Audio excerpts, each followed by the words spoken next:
TART is the flagship of the African Development Bank's Feed Africa strategy.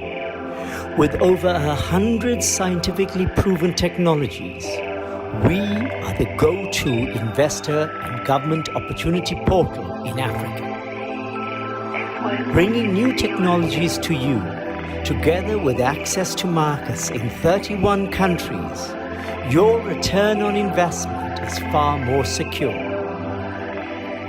Africa spends $46 billion on food imports every year. TART is changing that, technology by technology, reducing the need for inputs and increasing the effectiveness of those that are needed. In Zimbabwe, for example, we showed that fall armyworm pesticides used to treat drought-tolerant maize seeds are a very good investment to protect the crop against this dangerous pest. While in Zambia, we introduced new maize seed varieties, some of which increase yield from 5 tons to 14 tons per hectare. In Sudan, we trained over 1,000 farmers to double wheat yields. It has to be a market where African companies can play. They have access to the skills, the technology, the infrastructure, but also the finance for them to be able to play. TART has cutting-edge, proven technologies, amongst others in seed genetics, mechanization, land management, and animal husbandry. These are some of the areas in which you can invest: wheat, maize, rice, cassava, sorghum millet, orange flesh sweet potato, high iron beans, aquaculture, water management and soil fertility technologies. We've looked critically and selected the best technologies for scaling, realizing that clustering technologies for optimal results for farmers is the way to go. We thus offer bundles of technologies that can offer greater results when clustered with others. Greater results means greater social impact and increased financial success for farmers and investors. So, whether you are a Ministry of Agriculture, a private investor, an NGO, or a multilateral organization working with farmers, talk to us today to hear how we add value and bring proven cutting-edge technologies to help achieve your goals. Invest in African agriculture. Invest in transformation. TART, Technology for African Agriculture Transformation.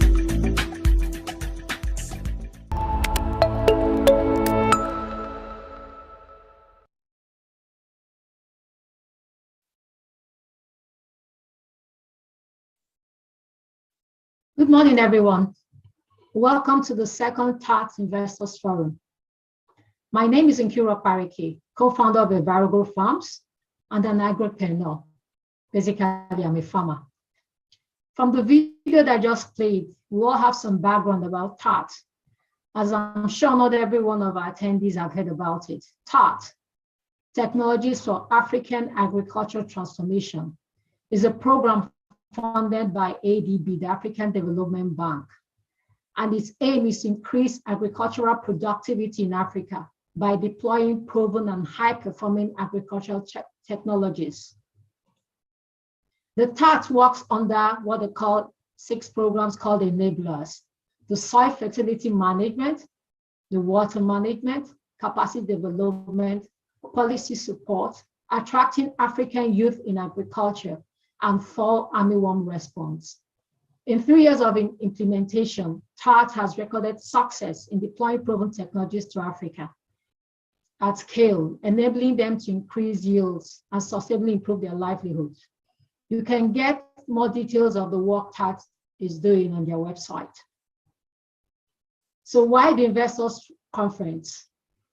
As an agripreneur, lots of technologies developed in the industries haven't positively impacted practitioners in the sector because of non-mass production and information dissemination of its availability.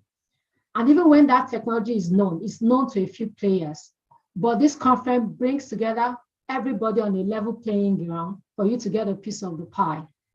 The good thing is that TAT has done all the hard work. Research is done. Some have been market proven. Some products are even in the market already. Some have been adopted by farmers. So what TAT is actually asking is for partners to help with scalability and to penetration of the new technology. ADB has just approved 1.5 billion facility to tackle looming food crisis on the continent. And that fund is going to be channeled through 20 million farmers for them to purchase certified seed, fertilizers, and better farming technology. Companies have to supply these farmers. That is where you investors come in. Finally, some housekeeping before we go into the forum. Everybody has the agenda, and with all your cooperation, we'll try as much as possible to stick to the time. Everyone is muted, and all questions will be in the chat box during the question and answer. We will not be omitting anyone to speak. The translator service is available for non-English speakers, so please try and use that. Thank you for coming to this conference, and now I'll call on Dr. Martin Fregene to open the forum.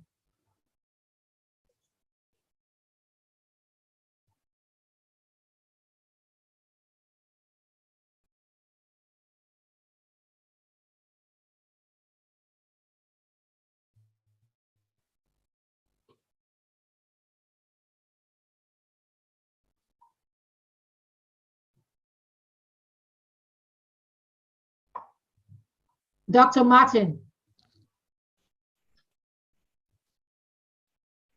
He's not here yet. Maybe we can move on. Okay. Dr. Martin is not available to open the forum. Then we can move to Dr. Innocent.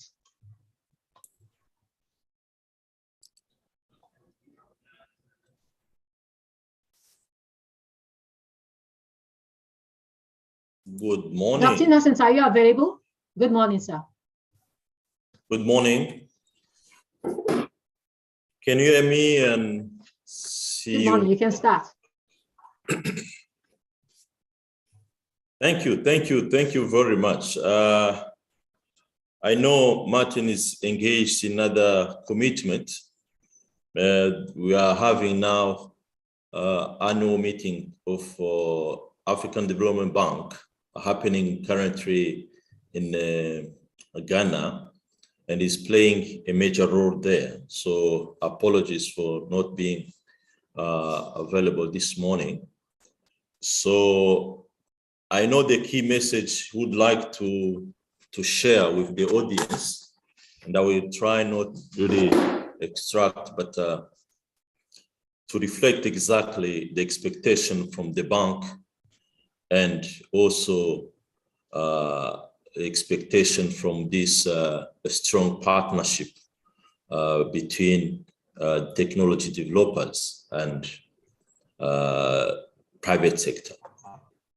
So let me start by saying good morning, everyone.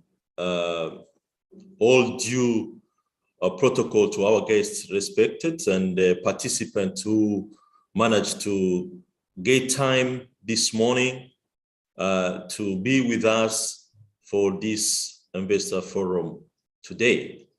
So as you noticed in the communication, and I appreciate the moderator, the context, and also the video that just passed through was clearly indicating the context or the background of TAT program, and also where we are coming from in terms of the partnership between technology developers and private sector. So this is a series of investor forum we are planning this year and the next year, specifically bringing together the technology developers and the users, specifically the private sector. So I would say that for this particular investor forum, the second of kind, we are trying to bring all these technologies that are proven, ready to be used, and to the hands of millions of farmers on the continent. And the good news is that this is already happening. It's a proof of concept that started for the last 3 years. Now we started to reap some impact, positive impact, by bringing together the technology developers, as the moderator mentioned in her comment. TAT is bringing together the CGIAR and the specialized institution and put in place a mechanism for deploying this technology into the hands of millions of farmers. And this to happen, one of the implementing arm of the TAT program, which is the TAT Clearinghouse, plays a major role in terms of bringing together the technology developer and the users to be able to reach millions of farmers on the continent. So let me give you some examples as TAT for the last almost 4 years of implementation. So TAT is currently implemented in 28 countries on the continent and is supporting mostly the Feed Africa strategy of the African Development Bank. And we are deploying 160 selected proven technology, high performance agriculture technology along the value chains. And we at the TAT, we bring together, as we deploy this technology at the country level, building the partnership in the country, specifically with the private sector, farmers organization, a government, and we together bring together this innovation on the hands of millions of farmers to transform agriculture on the continent. So one of the key we are focusing on is access to quality seed that translates the quality of yield, the increase of yield. TAT has sustained its commitment to deliver high quality seed, livestock breeds, and fingerlings to the millions of farmers. To date, the TAT ecosystem has supported a dissemination of about 11 million of smallholder farmers has received these proven technologies. And if I may just give examples of what we have achieved in terms of increasing productivity by facilitating access to this proven technology. If I pick one example for by increasing productivity for livestock, some of the interventions in Ethiopia, Kenya for small livestock, the productivity increased from 33 to 60% in terms of productivity.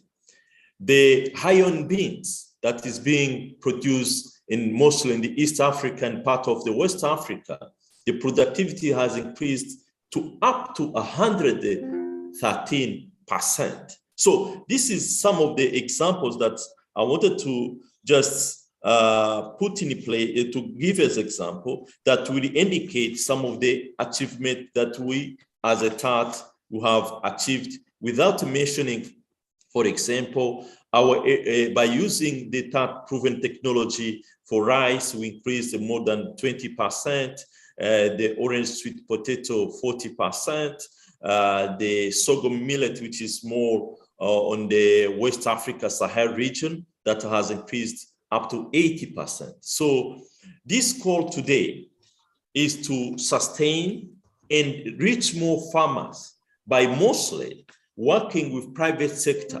So I don't want to really go to the details because some of the presentation by our colleagues from different commodities will play a major role on that particular areas. And I would like to say that based on recent, for example, the roaming of based of recent impact of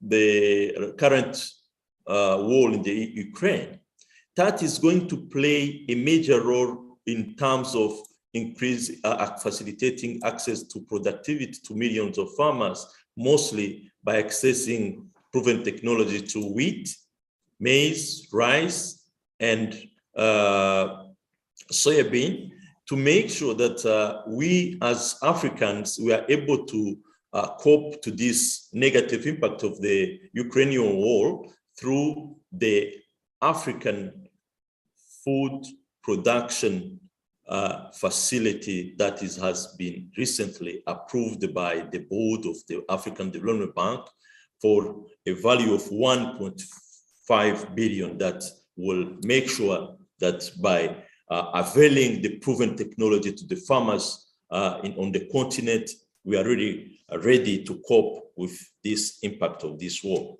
So this time, and it will happen until we work closely with private sector. So without ado, I would like once again to thank you for finding time to come to this investor forum today. And we look forward to your productive insight and working together to put this technology into hands of millions of farmers on the continent. And we appreciate our collaboration with the private sector.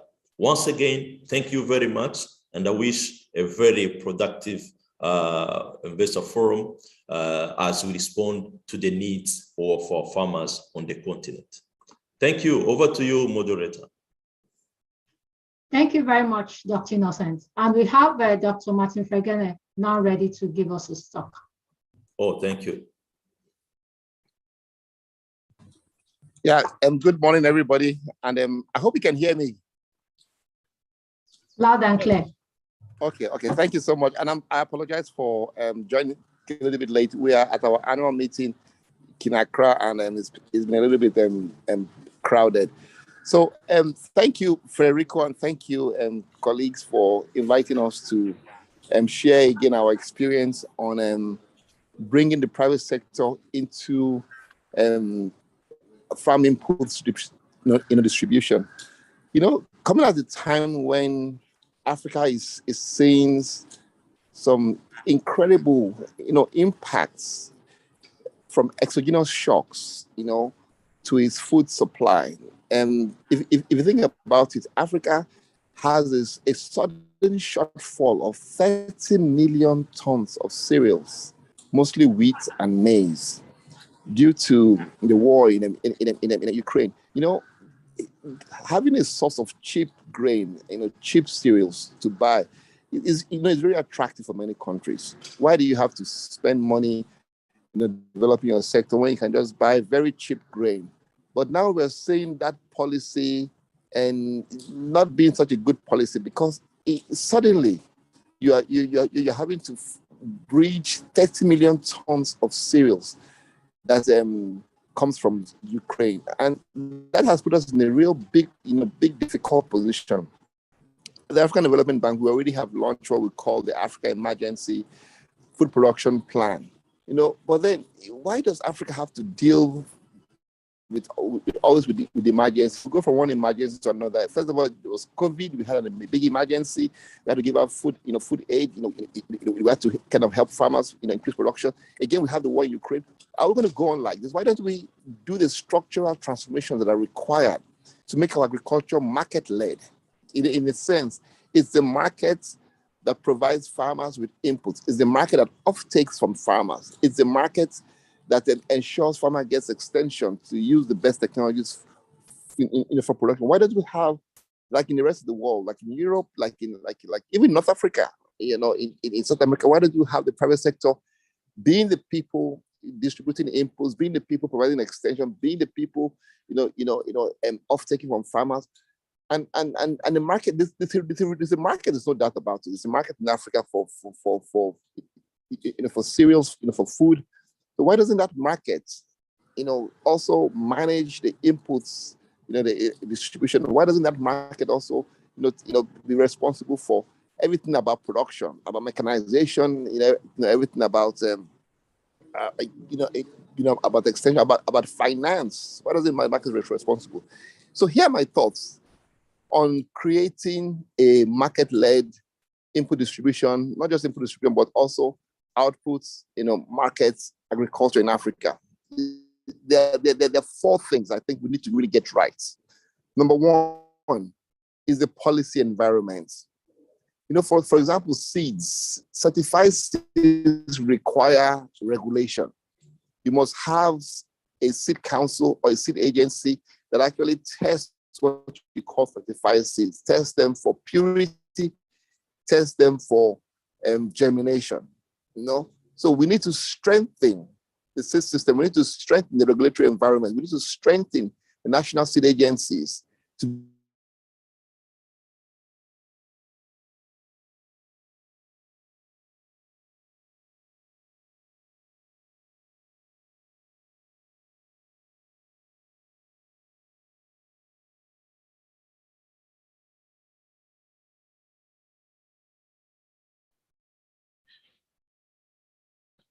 Nkiru, can you step in? I think Dr. Martin Fregene has network issues. Okay, I thought it was me. Sorry, I apologize to everyone. I thought it was actually my network. Dr. Martin Fregene is attending the AGM. I may have to put off my camera. Hello? Yes, continue. Can you hear me? Yes, I can hear you. Yeah, I may have to put off my camera because I think the bandwidth, in the hotel is just not, strong enough for the camera. So I'm sorry, guys, for that breaking communication. But as I was saying, 4 things that I think we need to do to get the private sector on board. 1 was regulation, create a level playing field. And I was talking about seed systems, of how the seed council needs to enforce, because why will a seed company want to sell certified seeds when I know all my competitors are selling grain and nobody's checking them? So we need not just laws, we need also the physical, the infrastructure, the human resource to enforce those laws. So that's the first thing, a policy, and it's not just seeds alone. Fertilizer. Do you know that out of 6 fertilizers that were sampled, and brands that were sampled in Nigeria, only 1 actually had the nutrients it claimed to have, the NPK 12, 12, 17, only 1 out of 6 samples. Somebody has to enforce, quality controls, and not just quality controls, but also fertilizer as a strategic commodity. When fertilizer arrives at most African ports at the same time with rice or with wheat, rice and wheat are given priority. That fertilizer, has to wait and incur demurrage before it is offloaded. We have to make the changes to such policies and make sure that we have a clear prioritization of things like fertilizer, and also cross-border trade. When fertilizer arrives and it has to go inland and it has to go pass through the borders, it's very cumbersome. There's a lot of tariff levies. We have to also resolve that. Those are the things that will make it attractive for the private sector to come in. Policy reforms. So that's the first. The second thing is financing. The private sector needs financing to be able to invest in the sector. As much as they will bring their own equity, they also need financing, working capital. And for a very long time, agriculture in Africa has always been seen as a high-risk environment. Some countries have gone ahead, to create risk-sharing facilities. That's a facility held in the central bank of the country that actually shares risk with commercial banks. We can do that, but we also need that agriculture is given priority by the government. So when the government says agriculture is priority and asks all the commercial banks to lend a certain percentage to them, otherwise they pay, a fine. That has been done in several countries. We need to ensure that the private sector is well financed in agriculture. So that's the second thing. The third thing is infrastructure. And you may say, what infrastructure? That's a big problem in Africa. How do we fix it? We need infrastructure of rural roads, and also we need infrastructure of storage. Ukraine, for example, has 60 million tons of storage capacity. Right now, Ukraine has 60 million tons of grain that is locked up. That is like 110% of the total capacity to produce grains in Ukraine. It's more than 100%. Nigeria, for example, only has 5% of storage capacity for its annual harvest. Nigeria probably harvests some 30 million tons or 35 million tons of grains, sorghums, maize, wheat, and a few other things, But we don't have that kind of capacity. So you need capacity. If you don't have this capacity, how can, private sector companies come in, and I expect to play in a market where the prices are just so unstable because there's no storage capacity. Very, very important. Very, very important. We need storage capacity. It's so urgent, yeah. And then the last thing that I think we need to do to encourage the private sector to come and also invest is we need a fast-track method for registering new technologies, either new varieties or new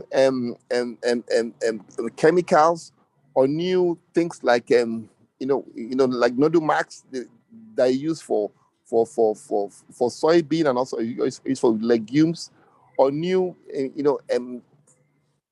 inputs in agriculture. It could be biofertilizer, whatever. You need a fast track method because let's take varieties. For many varieties, the private sector is required to, even though the variety may have been licensed already, released already in a neighboring country, private sector has to go through 4 years or so of testing and in regulatory approvals before it's approved. We have to harmonize the whole variety and licensing procedures. So once something is licensed in a region, it can be used all across. Those 4 things I just mentioned, policy reforms, finance, infrastructure, and fast-track regulatory approvals for new technologies is required for the private sector to come in. We know many seed companies in Latin America that want to come into Africa, but we want to look at the regulatory procedures for the new varieties or the IP protection. They are very reluctant. So all those are the things that we really need to put in place. Thank you very much, and back to you, Nkiru. Thank you very much, Dr. Martin. I know it was really tough for you to come out of your meeting. The good thing is that as a practitioner myself in the industry, everything you said is speaking to the converted. We have challenges getting certified seeds, and we end up importing it, and you know how the dollar behaves. I'm saddened to hear about the fertilizer because I buy my fertilizer from Nigeria, so I really wonder what I've been putting in the soil. No wonder my yields are really bad. I keep thinking it's me doing the wrong thing. But now I can say that it's not really me. Thank you very much. Any questions for Dr. Fregene? Just one, but it has to be in the chat box. Thank you very much, Nkiru. All the best. Yeah. Thank you. All right. As we don't seem to have anything in the chat box, we're now going to move over to the program itself. We'll say a picture is worth 1,000 words. So we're going to show you some videos of existing technologies. Then we'll back that up with a PowerPoint presentation on the available opportunities based on these technologies. So the first video we're going to show you is one on tax in the world of wheat.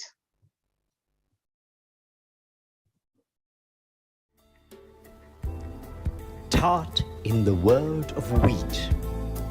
With over 700 million metric tons consumed worldwide in the 21-22 marketing year, the global demand for wheat increases by over 4 million metric tons annually. It is the largest cultivated crop with an estimated area of over 220 million hectares across the globe. Annually, Sub-Saharan Africa imports more than 15 million tons of wheat worth over 3.6 billion US dollars annually. It is an area ripe for investment and begging new technologies to improve yields and combat climate change. While the population of Africa increased by 32% between 2007 and 2019, the continent's wheat imports increased 68% over the same period, surging to 47 million tons from 27.3 million tons. And with new varieties of wheat that can be successfully grown on the continent, we at TART have the technology to produce locally with heat-resistant wheat varieties. A number of African countries have favorable conditions to grow these new varieties. Sudan, Rwanda, Burundi, Ethiopia, Kenya, Madagascar, Tanzania, and Uganda among those that are most promising. TART's Wheat Compact is led by the International Center for Agriculture Research in Dry Areas, commonly known as ICADA, with activities in 7 countries, including the East African Highlands, the Southern African Plateau, and the Sahel. Activities in the Sahel are of particular importance, as the development of new wheat crop varieties permits irrigated wheat production during the cool season. TART's Wheat Technology Toolkit features many new wheat varieties with heat and drought tolerance and stem rust resistance. These traits contribute to the expansion of the wheat industry in Africa. We are also fast-tracking the next generation variety releases through national programs while offering expertise in land preparation, low-cost mechanization, and management of soil fertility, weeds, pest and disease, and compact flour milling systems. Some wheat technologies are suitable for large-scale farming, while our smaller-scale outgrower technologies can accommodate wheat rotation into existing cropping systems. This is how we at TART are poised to reduce the current massive wheat imports to Africa.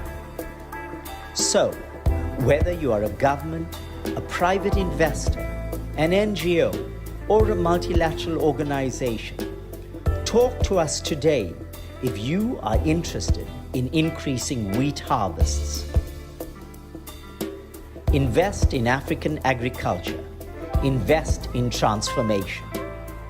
TART, Technology for African Agriculture Transformation. Thank you very much. Now we're going to give you the PowerPoint presentation on the flour milling and blending systems.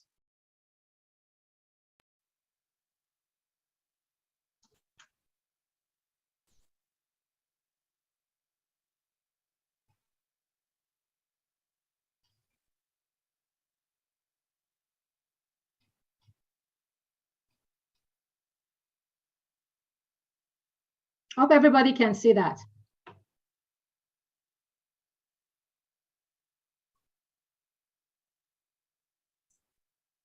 Yes, we can see.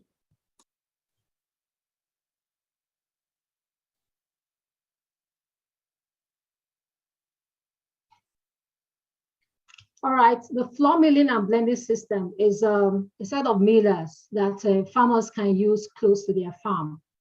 And we heard Dr. Fregene talk about the problems we're having in wheat. And China, India, and Russia are the 3 largest producers of wheat in the world. India has just put a ban on export of wheat because of the rising prices in their country. The war in Russia and Ukraine have also affected the wheat exports. But good thing is that from the video we heard that we'll have a new heat and drought resistant varieties. But after the production, what happens to the wheat? This technology we're introducing means that allows for conversions of this wheat to high quality flour close to the production area. Interested investors will give him prototype for fabrication of these mills, and they can now set it up and sell to everybody. If you look down, you see the barcode. You can scan this code to get more information. But I think the thing you need to see is that there's a 12 to 15% return on investment for this particular technology. It's easy to fabricate, and you can do a mass production and deploy it into the industry. The next thing we're going to be showing is a hermetic bags video.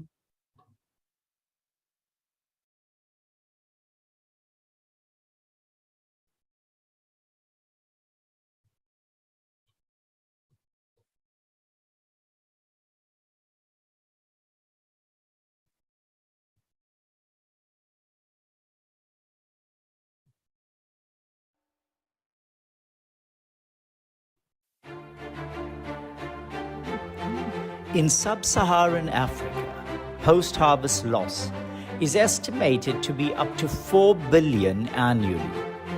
A mere 1% reduction would mean a $40 million annual gain. If that was saved, it would be able to feed 48 million people for a whole year. Simply put, farmers across the continent need a low-cost, easily available storage solution for grain crops. TART Technologies for Solutions brings you hermetically sealed bags suitable for maize, rice, wheat, sorghum millet, soybean, and common beans. These are grain storage bags that are airtight, as they have one or multiple layers of protection. How do they work? Like you and I, insects and microbes take in oxygen and give off carbon dioxide. These bags are based on a very simple proposition. They prevent air and moisture from entering the grain. Insects and microbial organisms thus have no oxygen supply and simply die. In addition, there is no carbon dioxide production, which adversely affects grains, so that is saved. Grain quality is thus improved, allowing for safe storage up to 2 years.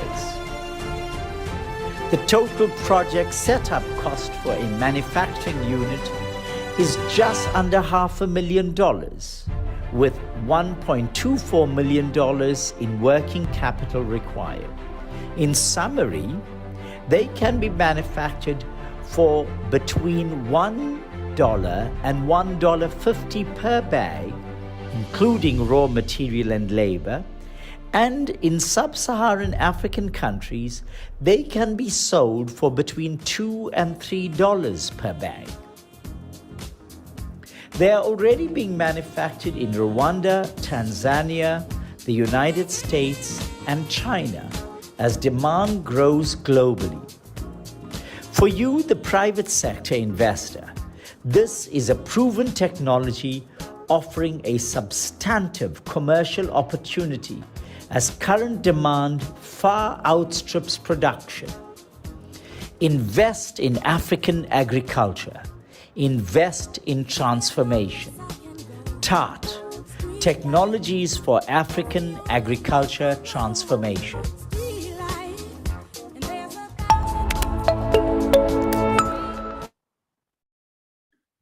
Thank you. We're going to show you the PowerPoint presentation now on the investment opportunity for hermetic bags production.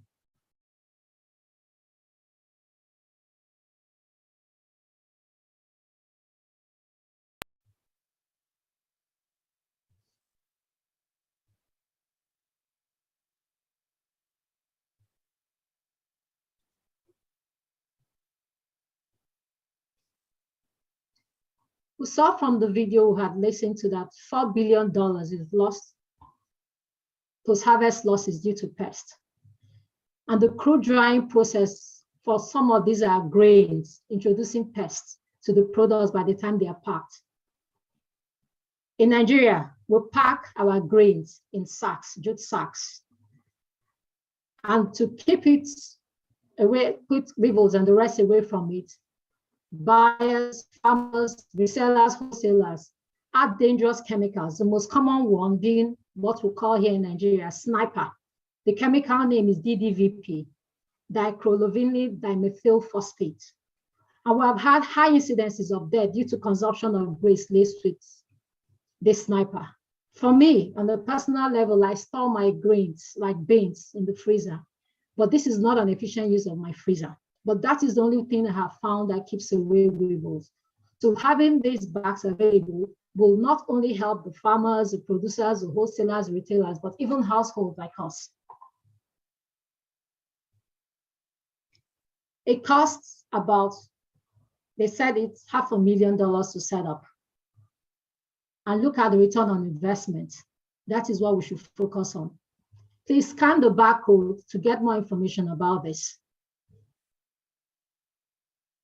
So apart from setting up a plant, we also need distributors that are offtake, even the ones that are being manufactured. So, and which level which you can play as a producer or as a reseller, there's an opportunity for you based on your capacity to invest. Now we're going to watch the next video, Cats in the World of Beans.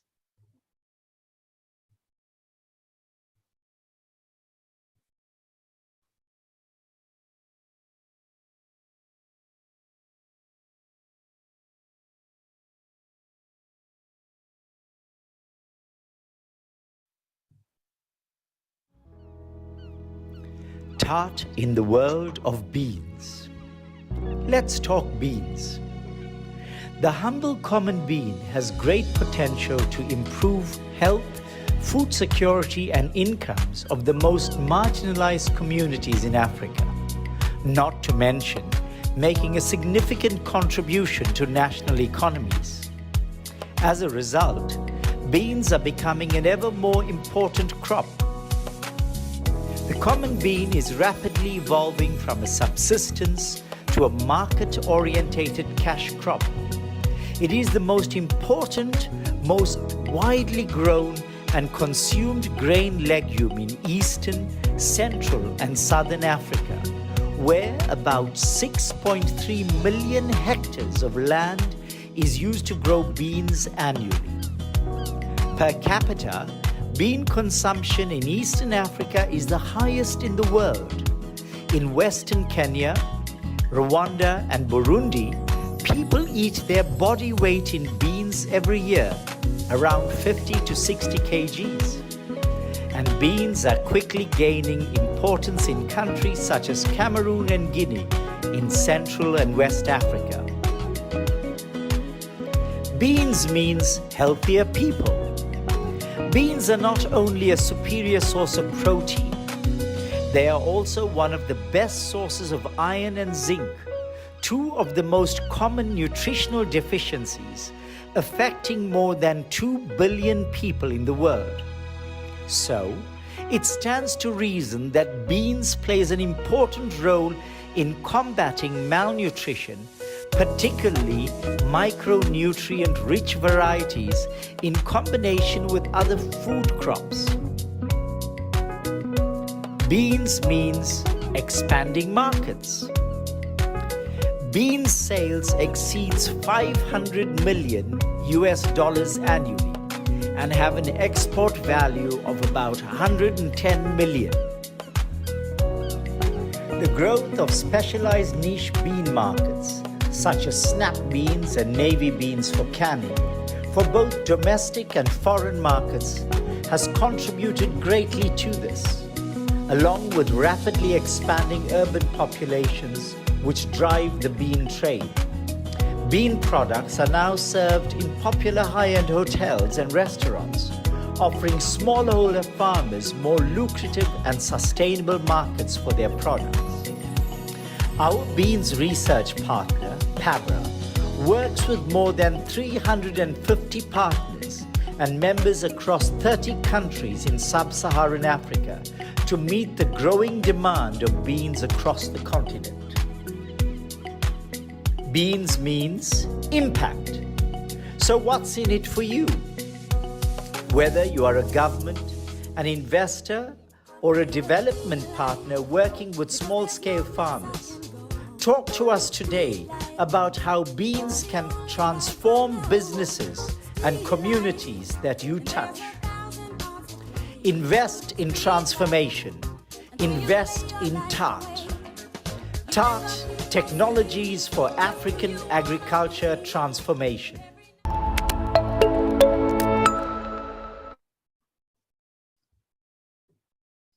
Beans, the second most important source of dietary proteins for humans. On a personal level, I grew up eating a lot of beans. My childhood is laced with beans because my mother convinced me that eating beans will make me tall. Full disclosure, I'm not tall. I didn't have issues eating the beans, but the issue was in the excruciating time it took to cook it. It was like we're cooking it forever. In places, beans is cooked overnight, either on a slow burning kerosene stove or left with the embers of the charcoal to keep cooking it so it's ready in the morning. So also that is causing a problem because now we're having deforestation issues because of people cutting firewood to be able to cook things like beans that take a lot of time. So the pre-cooked beans is going to help to solve a lot of things. Mitigate deforestation, save time on other things, and with the high rising cost of even gas, this is for me a clear winner. And also, although the target market they thought is actually household, but there are other hidden places like students in hostels who don't have time to cook for long, IDP camps. We have a lot of internally displaced people in Africa, which this thing will help if they are giving. Even army barracks, people who are working in camps in different places, there's so much opportunity for it. If we can look, the return on investment is 32 to 53% if you set up a manufacturing plant. And if you decide to be a reseller, you buy at about $1.2 and sell about $1.5. So we're looking for investors to build plants and distributors to uptake their products.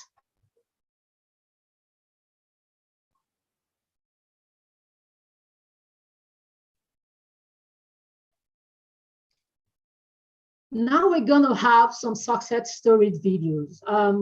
Two people who joined the First Investors Program, Niji Farms. I remember Niji was actually in transit somewhere when he had to stop and speak to us and listen on some of the investment.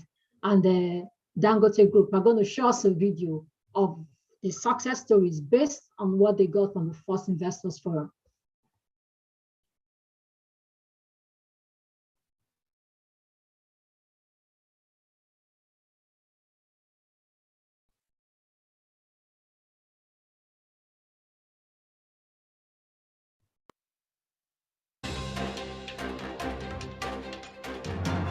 Hi, Robert. How are you doing?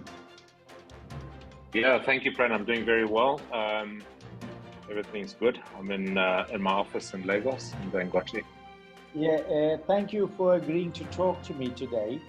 And if you can just introduce yourself and tell us your role in Dangote, that would be great. Okay, my full name is Robert Coleman. I'm originally from Zimbabwe. I've been working in Nigeria for 12 years. Initially, I worked for a company called Ola, where I developed a rice plantation or farm in the Nasawara district. And after I'd completed that project, I moved across to Dangote Industries, to Dangote Rice as the head farmer or head of production. Dangote has got 6 rice mills dotted across Nigeria. They're not complete yet. They're not completed, but this year they should be complete. So we're ramping up production to meet the demand of these mills. The mills are situated in the northern and central blocks of Nigeria. So in the northern states, we have a mill in Jigawa, we have a mill in Zamfara, Sokoto and Kebbi, and in Niger State. We have a capacity of about 1 million tons we have a capacity to produce about 1 million tons of rice into the Nigerian market, which is equal to approximately 15 or 18% of what Nigeria consumes annually. Nigeria, rice is a very important commodity. It's one of the key foods that people use, and majority of the rice until very recently has been imported mainly from Southeast Asia, Thailand, India, Cambodia, places like that. However, the government has put a ban on importing of rice to try and encourage farmers to take up the challenge. One of the biggest challenges that we seem to have is that in farming is that the quality of the seeds that we have are not able to give us first world results, i.e. they're not able to give us 6 to 10 tons per hectare. The genetics in the country are old. They're probably 20, 30 years old, and they need to be refreshed. And we are taking this into our consideration when we are giving inputs and seeds to our farmers. So we're looking for varieties that can handle Nigeria, that when they're produced, they taste good, that the people who are buying the rice enjoy the taste of it. And we need for our farmers to get in the region of 6 tons and then gradually move it to 10 tons once farming is developed and agriculture in this field is developed.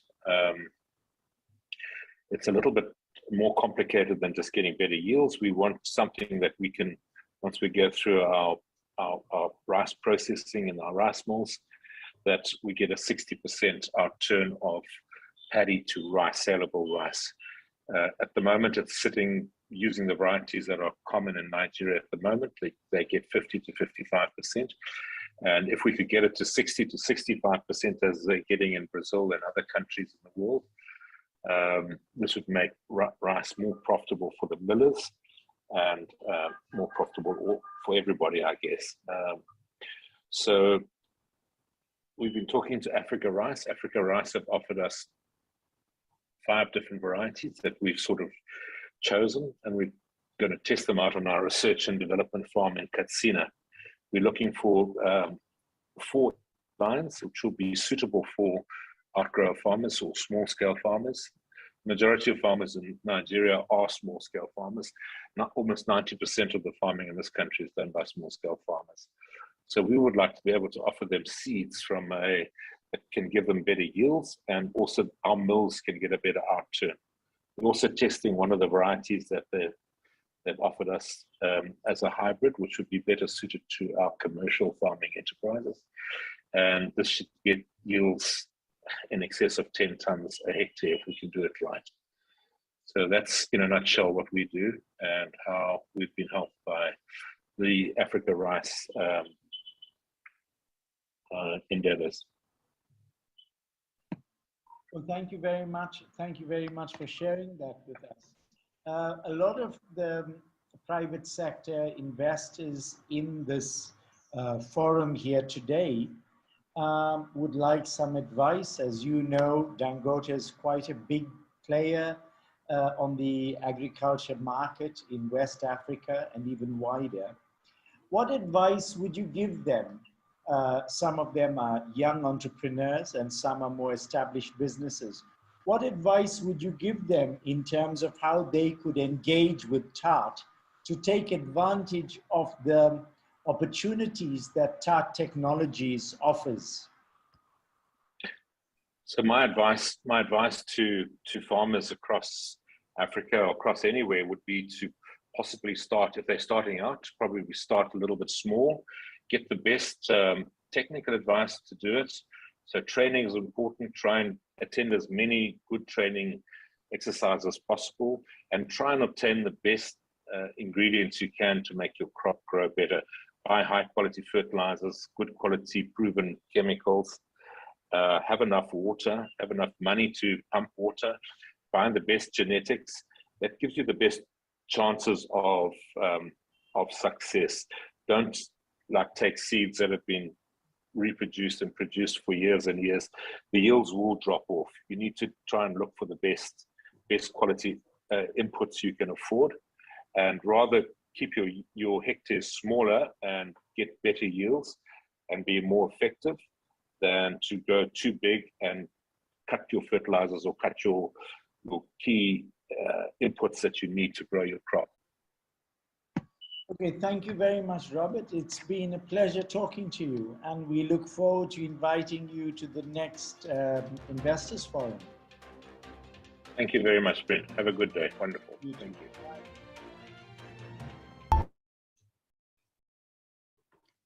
Thank you very much. Now we're going to play the video from Niji Farms.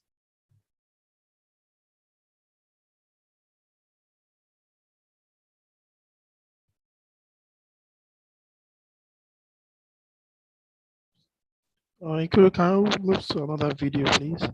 I'm working on that. All right, okay, that's fine. And then that means let's just take 10 minutes health break. And hopefully by the time we're back, the video from Niji Farms will be ready.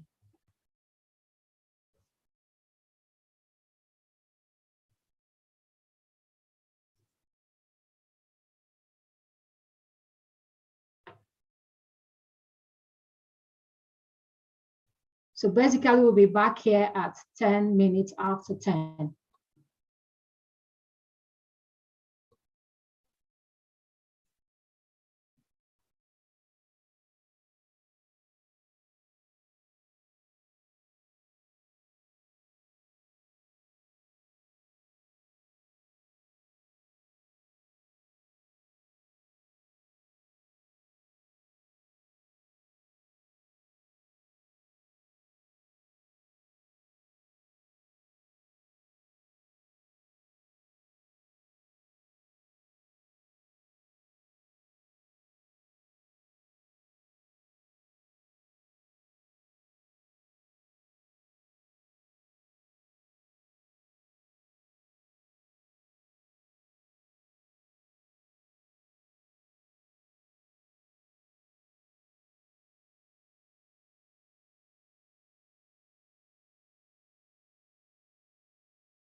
Welcome back, everybody. We're now at the second half of the program. We're going to play you a video now, Tarts in the World of Maize.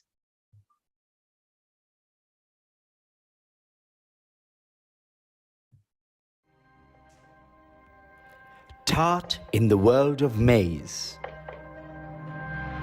Maize is the most widely grown staple food crop in sub-Saharan Africa, occupying more than 33 million hectares each year.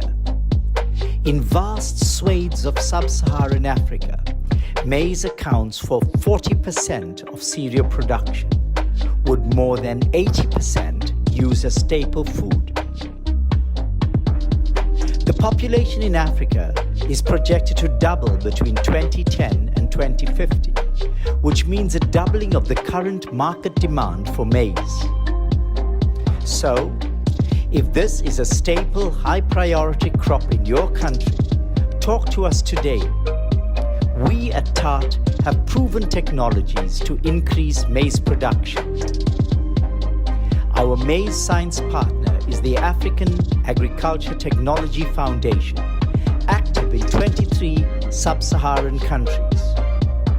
Working with TART, specialist maize research scientists create and test new technologies that optimize maize production. Our maize technologies cover genetics, inputs, post-harvest handling and storage, management and communication systems, and are suitable for both small-scale and commercial farmers. Of these, we've currently identified 10 for their investment and scaling potential.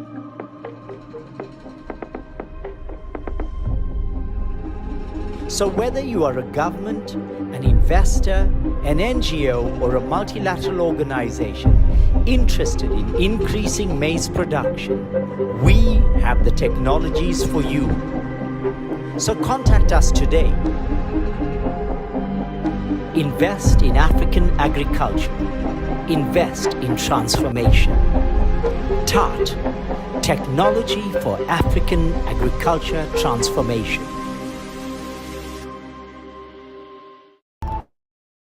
Thank you. From the video, we have seen that maize is 40% of cereal produce in Africa, and 80% is used as staple food. Maize is the most important source of carbohydrates in sub-Saharan Africa, and maize is a big input into livestock feed. I know for us in Nigeria, a lot of poultry farms shut down when the cost of maize went up. The good thing now that there are improved varieties of maize, but one of the biggest challenges they're still having in the maize subsector are two things: the fall armyworm and aflatoxin. Now we're going to show you, we're going to give the investors opportunity for the fall armyworm control in maize. Potenza.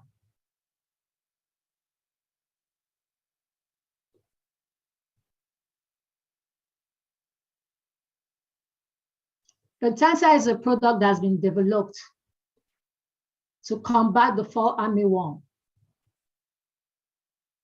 And the process is that you soak the seeds in it before you plant. It's been tested, it's been proven. It's already been used in South Africa, Kenya, Zambia, and Zimbabwe. The purchase price for those who want to be distributors, you purchase about $0.3 and we sell about 1.2. So there's an opportunity. And there's an opportunity for those who want to set up a production plant for Potenza. TART will work with you to make sure the prototype, all the things you need to set it up are available for you. But we need you to partner with us. The next product we're going to highlight is the aflatoxin, Aflasav.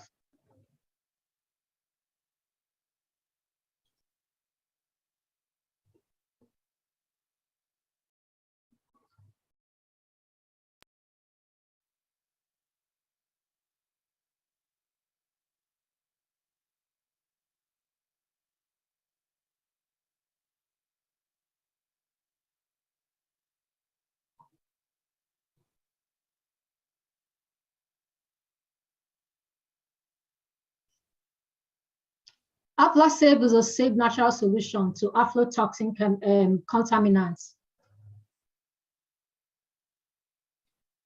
It's used in maize, rice, sorghum millet, groundnuts, and cassava. One of the biggest problems we have that some of our legumes, especially groundnuts and beans, are rejected when they are exported to Europe is a high level of aflatoxin in it. And we have incidences of death due to people consuming some of this food with a high level of aflatoxin in it. We're looking for investors to set up plants, production plants for Potenza and for Aflasafe, and also for distributors to take it off their hands and make sure it reaches the farmers in every nook and cranny of Africa.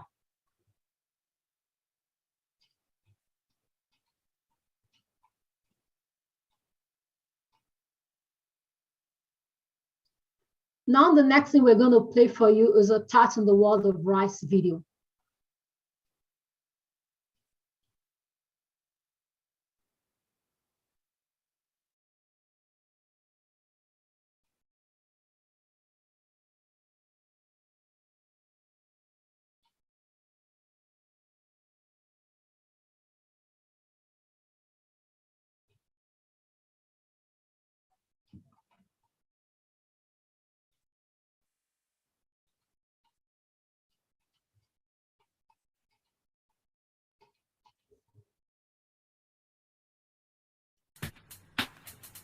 Tart in the world of rice.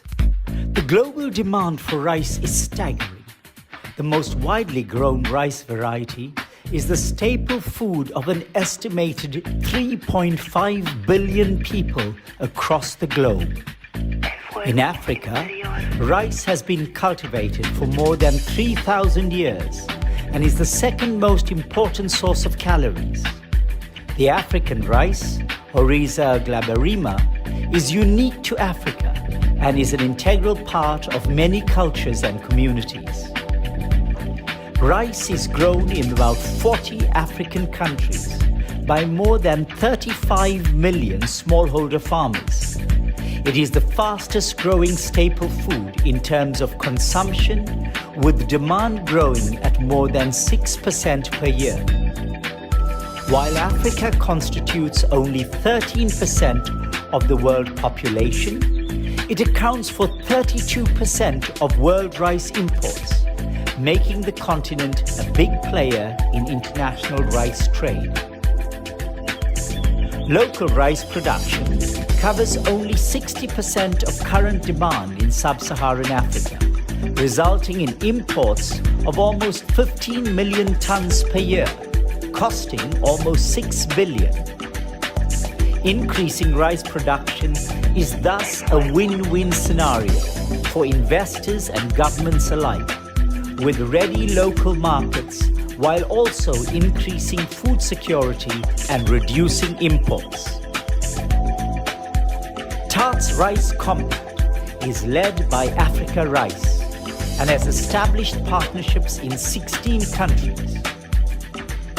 Our rice technology toolkits are based on the dissemination of 3 new variety lines: New Rice for Africa, commonly called Nerica, Advanced Rice Varieties for Africa, called Arica, and Orylex, which is aromatic varieties, with over 68 varieties of these lines released to date. Our rice varieties include both wet and upland varieties, and biofortified golden rice, and our baskets of rice technologies includes water management and irrigation, motorized weeders, cropped management, even an app for smartphones called Rice Advice. Also, harvesting, threshing, polishing, and other processing, including parboiling and recycling rice straws as cooking briquettes. We have technologies covering them all. The investment potential is impressive, as is the opportunity to increase food security. Talk to us today, whether you are a private investor, a Ministry of Agriculture, an NGO, or a multilateral organization working with rice farmers. Invest in transformation. Invest in African agriculture. TART, Technologies for African Agriculture Transformation.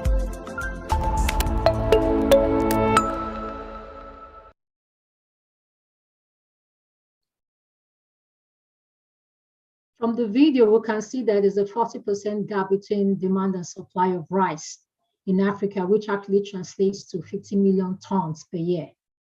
We have two technologies we're going to feature in the rice value chain: the deep urea placement and the axial flow thresher and polisher. One technology saves you money in fertilizer usage and helps guarantee a higher yield.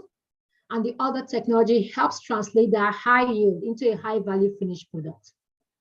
Now we're going to show you the PowerPoint presentation on the deep urea placement.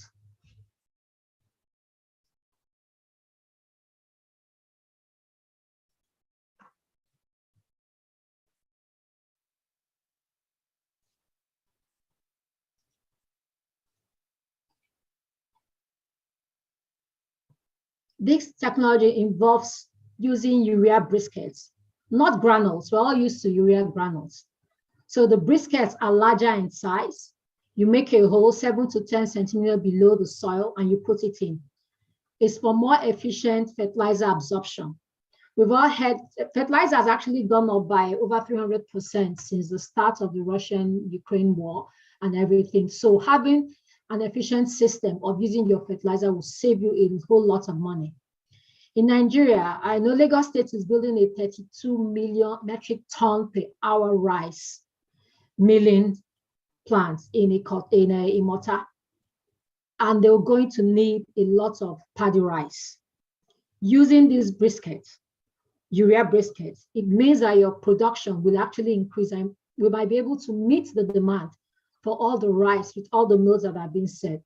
We're looking for investors to set up urea briquettes. The good thing is that this is a very new technology, so you're going to have the first movers advantage. All other fertilizers are normally in granules. So this one is targeted towards the rice value chain. The second technology we're going to talk about is the thresher, axial flow thresher and polisher.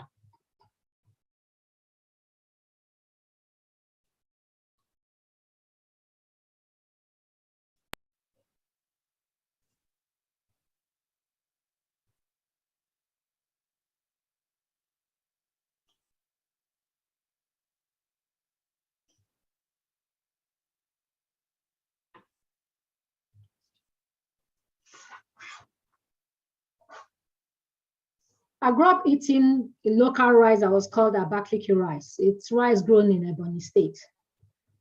Although there's a world of difference between the Abakaliki rice I ate when I was growing up and Abakaliki rice now. Then they were majorly threshed on the floor. So you spent a lot of time. I don't know if those who grew up then in the, let me not talk about my age. You grew up in so many decades ago. You spent a lot of time removing stone and chaff, blowing it because of the way it was actually processed. And then, if by mistake you're the one who takes the last set of rice in the pot, you're probably going to crack your tooth because there's always stone at the bottom. But now with this technology and with increased production in rice and the increased demand in rice, this technology will mean that farmers who produce can actually process in a better method, giving you better looking rice and attracting a high price. The good thing about rice processing is that rice is one of those products that nothing is wasted. From once you process it, the husk is a source of fertilizer, the bran is a source of livestock feed, and then the rice itself is sold. This takes away that mono process of rice that when you see the rice, you don't want to buy it. So we're looking for investors who are going to start manufacturing of these rice milling prototypes, and also people who are going to take it from them and distribute them, make sure that everywhere that rice production is happening, they don't have to really sell them in the paddy stage. They can process it and get more money for themselves.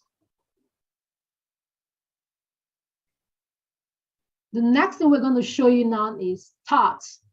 Please note, for all the PowerPoint presentations we're showing you, always try to scan the barcode because it's going to give you more information. Although after this, we're still going to send out all these PowerPoint slides for you in case you still need to talk to people and talk to other investors to work with you on them. The next video we're going to show you now is parts in the world of cassava.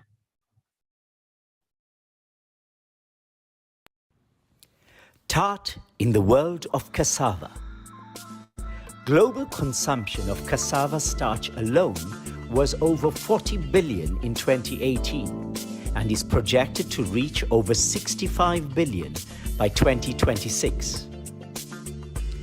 Sub-Saharan Africa produces more than 50% of the world's cassava, which is also known as manioc, tapioca, and yuca, amongst others. But mainly it's a subsistence crop. Consumed by over 500 million Africans every day, it is the second most important source of carbohydrate in sub-Saharan Africa after maize. A staple for many, cassava has been declared by African heads of state in 2003 as a poverty fighter. Cassava's productivity, sadly, has remained low, less than 10 tons per hectare in Africa, compared to Asia, where productivity is more than 20 tons per hectare. Africa is the world's leading cassava producer, but the crop is still widely regarded as food for the poor rather than its potential as a substrate for value-added food and industrial starch production. Thus, few cassava products from Africa are traded on world markets, and we at Tart are changing that whilst fighting poverty and malnutrition at home by intensifying cassava production and processing. Tart's Cassava Compact is led by IITA with partnerships in 15 countries in Central, East, Southern, and West Africa. We focus on cassava transformation using a holistic and multi-stakeholder approach that brings on board researchers, extension service providers, development practitioners, input dealers, information service providers, processors, and farmers across the entire cassava value chain. Through scientific research on a number of serious virus diseases, tolerant varieties, and management systems are now in place. These new varieties are also selected on the basis of their higher dry matter and starch content, and some are pro-vitamin A biofortified. Our technologies also improve post-harvest management, storage, and transformation, reducing losses. Talk to us today if you are interested in investing in the opportunity to double cassava production continentally, or if, as a government or multilateral organization working with cassava farmers, you wish to grasp the opportunity to make impact on poverty alleviation. We at Tart are leading African cassava transformation. Invest in transformation. Invest in African agriculture. Tart, technology for African agriculture transformation.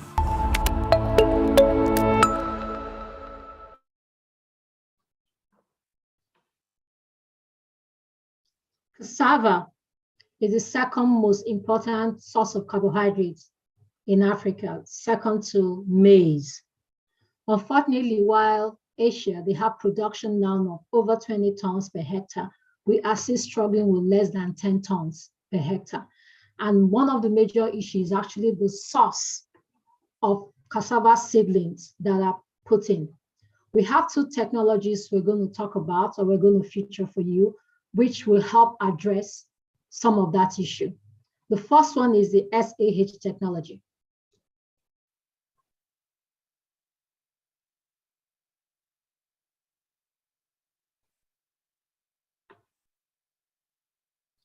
SAH, semi-autotrophic hydroponics, It's a way of multiplying cassava seedlings.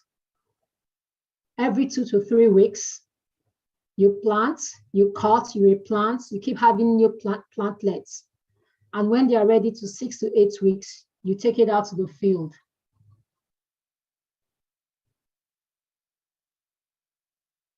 It's a slow process, but it gives you a better type of seedling because of the platelets that are used, the improved cassava varieties that are used. And if you're selling it, while your investment is 0.05, what you're going to sell it is 0.07. And with that way, you can quickly multiply. You're sure of what you're putting in the soil.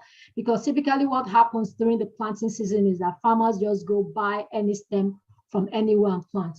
But with this one, you're sure of the genetics you're starting with, and you keep multiplying it till you have enough to plant around your field.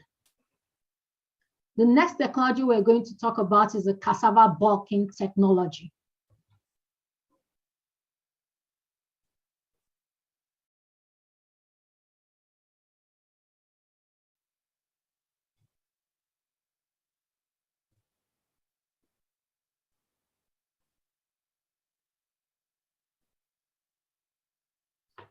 This is a bit different from the SAH because this one is you're using stems, but from certified seedlings are used in the multiplication.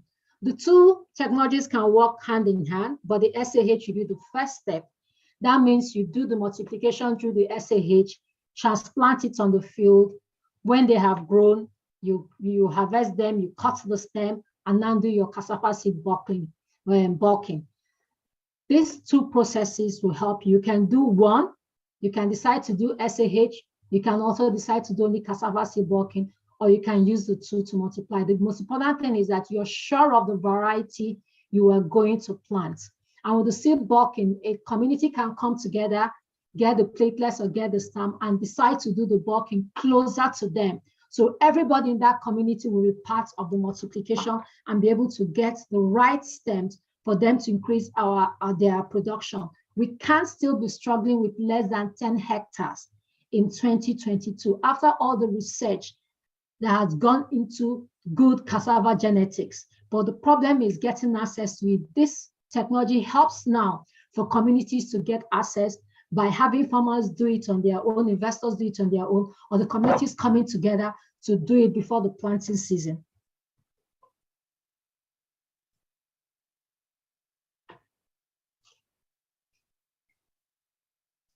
Please make sure you scan the QR code to get more information.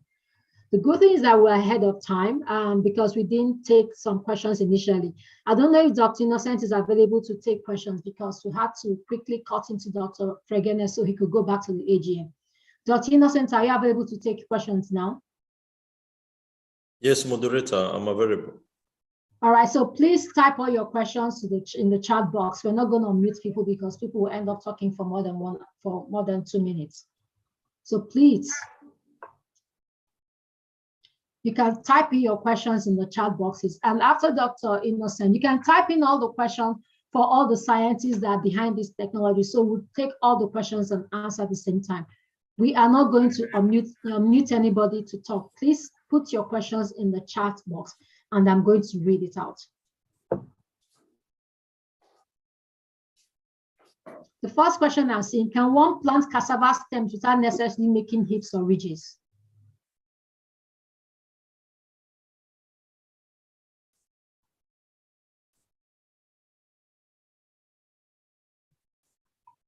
Are the cassava experts here to answer that?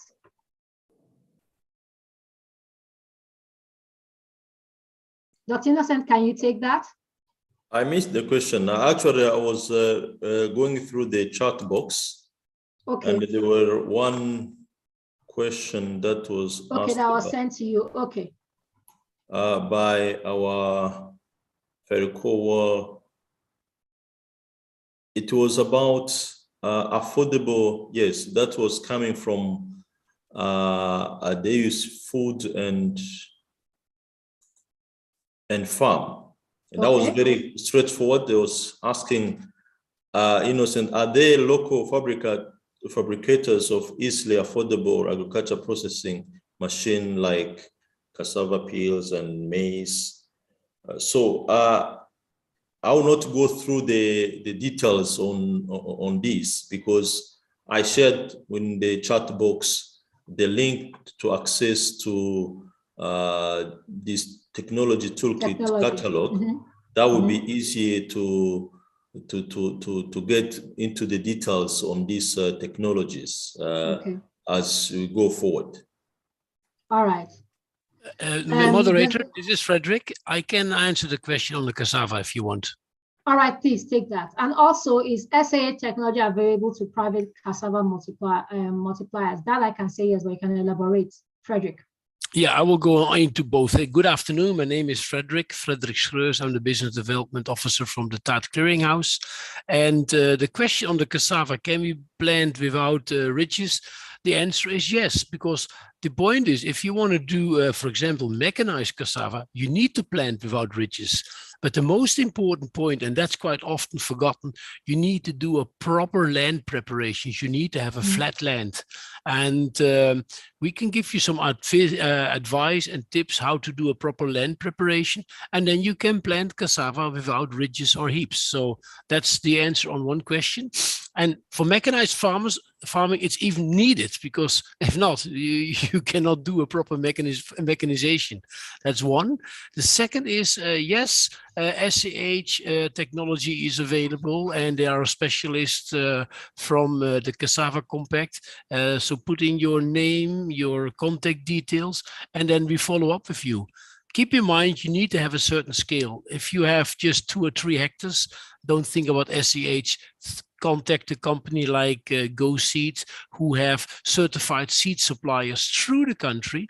So these are people who are trained to produce the seeds. Their origin is coming from SAH, and they can supply you with the latest and the best variety. So as again, I repeat myself, put your name and contact details and what you want in the chat box, and we follow up. All right, I have a question. How many, by the way, can I get with cassava stem? Well, that one I answered already. You can buy them through the company called GoSeed. GoSeed is the producer of breeder and foundation seeds. You have another company called Umedike Seeds, and they follow both the same principle. They do the production of breeder and foundation seeds. They set up through the country what you call village seeds producers, so they get clean, good quality seeds, and they reproduce them as certified seeds, because the National Seed Council is going to inspect those fields. So you're not getting just a few stamps, you're getting everything certified, properly done, and they will supply it to you. So if you contact GoSeeds, they will tell you in your area where you have the nearest certified seed supplier at village level. That's it. And again, just type in your request and we will forward to the GoSeed team. All right, please clarify whether all the technologies undergo the process of intellectual property rights. This is a more difficult question, and I answered with a more general statement. Most of the technologies which are presented here are funded by, how you called it, by public goods. That means there was a donor involved. If in the development of the new technology or innovation is not clearly stated that this never can be given out in an exclusive way, it's open access. You can always have it. But there are opportunities, especially for private sector, there are opportunities to get an exclusive license for a certain area, so region and time. But then you need to come up with a clear plan how you want to promote this technology.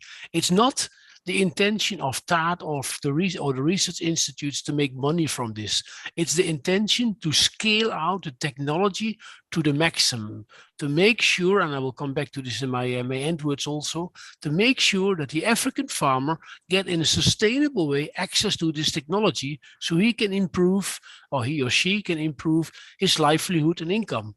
So I hope with this broader statement, I've answered the question. In principle, it's all open access, but in case you have a clear plan and you want an exclusivity for a certain time and for a certain period, and you can reach millions of farmers, you need to contact us and we put you in contact with the compact leader and we can work it out. I will link in one other question. You might not pick this up, Nekuru. C'est possible d'envoyer toute l'information en français depuis aussi, parce que toutes les pitches vous avez vu, nous avons la disponibilité en français. So, quand vous voulez cette information, mettre sur le chat, je suis intéressé dans cette technologie en français et nous envoyer à vous en français. Mon français, c'est un peu oxydé, mais j'espère que vous avez entendu. Merci, Frederick. At least that one I know. That's a good one indeed. Just to add on one word, moderator, to what Frederick said, in the approach of deploying technology on the continent by the TAT ecosystem, we work closely with National Research Institute. So all these technologies, so that we are deploying across the 9 commodities. When we reach to the country, we work closely with the National Research Institute, and we agree and discuss in terms of, we accompany them in terms of all the technologies. It comes to variety development and also disseminating to the farmers. So if the National Research Institute take over, then we'll have at some extent might have an agreement with the one CGL that is mainly the developer, and then take to the hands of millions. That's the one entry point. And additional to what Frederick said, indeed, we go through the licensing process and we agree with local private companies that they have this copyright to take this technology to the hands of millions. So if you need any further process of a particular technology, indeed, we have put some of the contact into the chat box. Don't hesitate to reach out to us, and we work together to take this technology to the hands of millions on the continent. Over to you, moderator. Thank you.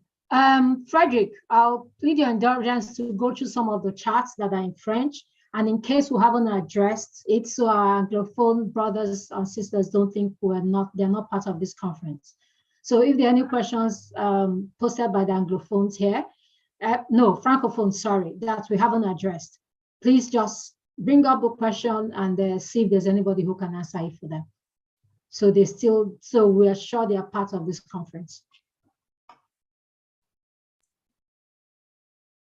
Additionally, we are together with the experts, so they have to show up if there is any particular intervention they would like to make. We have compact leaders in the room, so don't hesitate, colleagues, to champion and provide additional technical answer. But we have all the questions seem to be on cassava. Is nobody interested in making pre-cooked beans for us?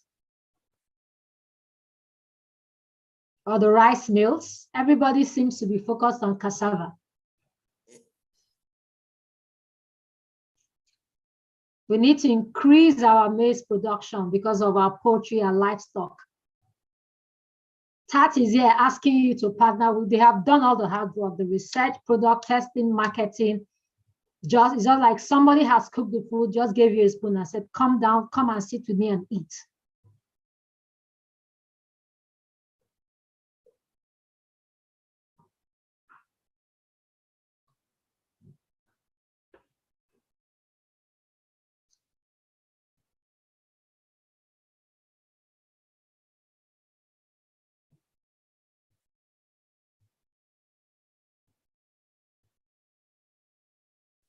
Nekuru, all right.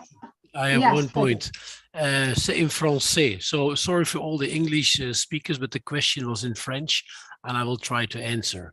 Il y a le nouveau variété de manioc disponible, mais c'est important savoir où êtes-vous, parce que ils sont les variétés nouveaux, ils ont un rendement plus haut plus haute de la récolte en général, mais aussi plus haute la récolte d'amidon. Mais c'est possible quand vous êtes une zone avec le maladie, le cassava strike, la variété, ce n'est pas résistance, il n'a pas résistance contre cette maladie. So, quand vous pouvez mettre sur le chatbox, je suis Madame Nicole ou Monsieur Frédéric, et je suis en 7 pays et j'ai besoin de nouveaux variétés de manioc et la direction de mail de vous, nous faisons une réponse à vous avec les variétés disponibles pour la zone où vous habitez. Autrefois, j'espère vous avez entendu. Mon français, ce n'est pas bien, mais je suis le process pour améliorer. Okay, that was the one I wanted to follow up in French. I think that's the main one. Merci, Frederick. One of the things we wanted to ask, are there other things? What does the private sector want from the Agric Research Institutes? This is an opportunity for you to give them feedback. They are all here. This is an opportunity for you to talk to them one-on-one.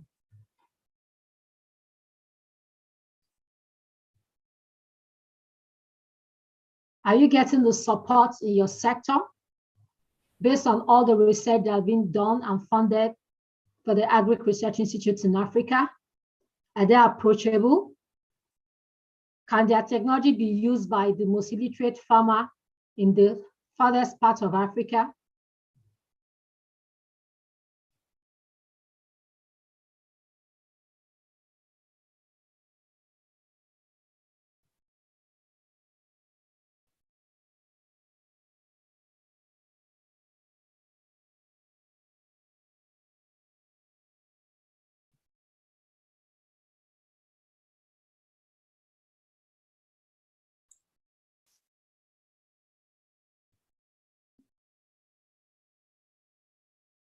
Moderator, I think you are right indeed. At the TART ecosystem, we have a number of technologies that the private sector would like to, we really would like to partner with them as deploying the technology into the hands of farmers. And as we said, we are focusing on commodity compact, livestock, aquaculture. If I give an example, in Zambia, aquaculture, we partner with private sector to support fish farmers in terms of capacity building, extension services, and through the credit loans to fish farmers, to aquaculture enterprise development. So this is a good example, for example, whereby the TART ecosystem, the aquaculture compact is partnering with private sector and deploy all this technology to the hands of farmers in Zambia. And we'll be ready to talk to you, private sector, to take the same experience to the other part of the continent. Recently, we started the partnership in Rwanda with private sector.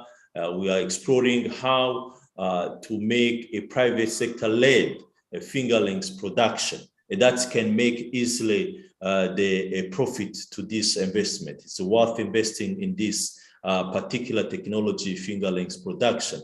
And that's indeed what you are trying to do across the continent.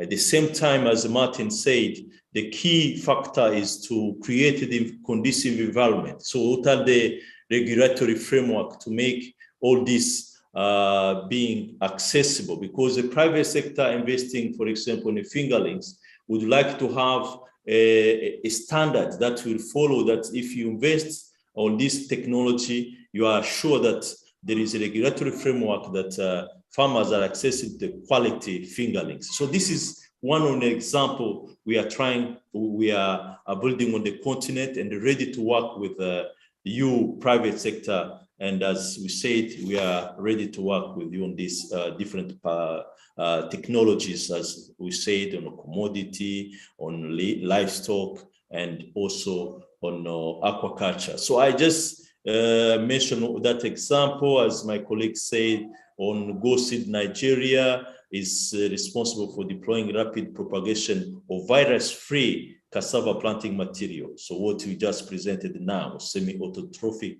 hydroponic or SHA.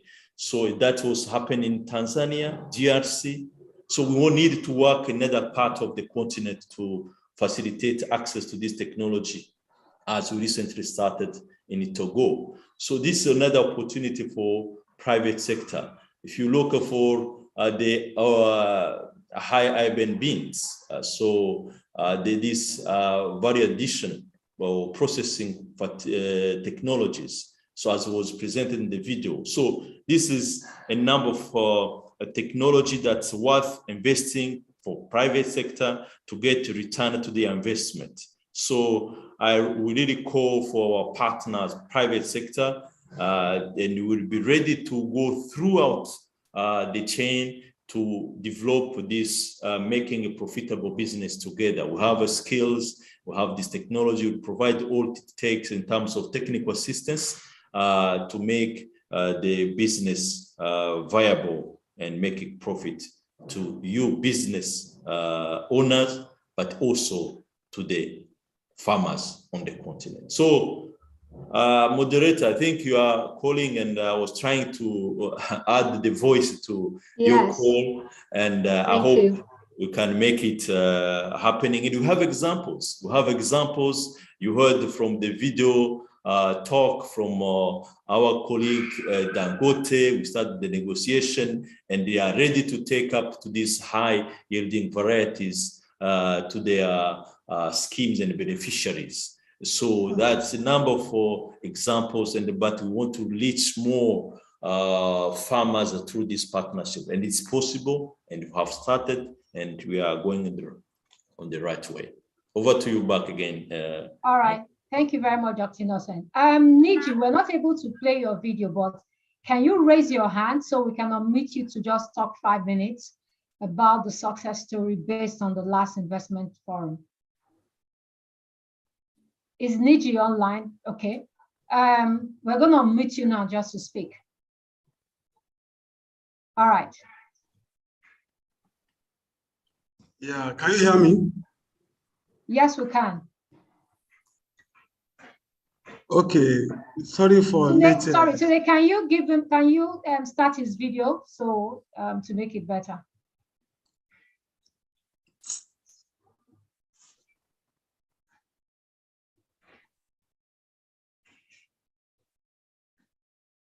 Mr. Niji, you can start while they try to turn on your video. Yes.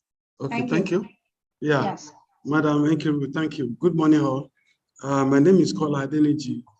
I work majorly on cassava, and I've been working in agri space for almost 31 years now. What we do is end-to-end when it comes to agriculture. I choose cassava as my own crops because I was able to provide everything from end to end. So we've been able to record a lot of success story when we talk about cassava in Nigeria and Africa. We have actually worked all over African countries, more than 50% of African countries in some of our equipment processing.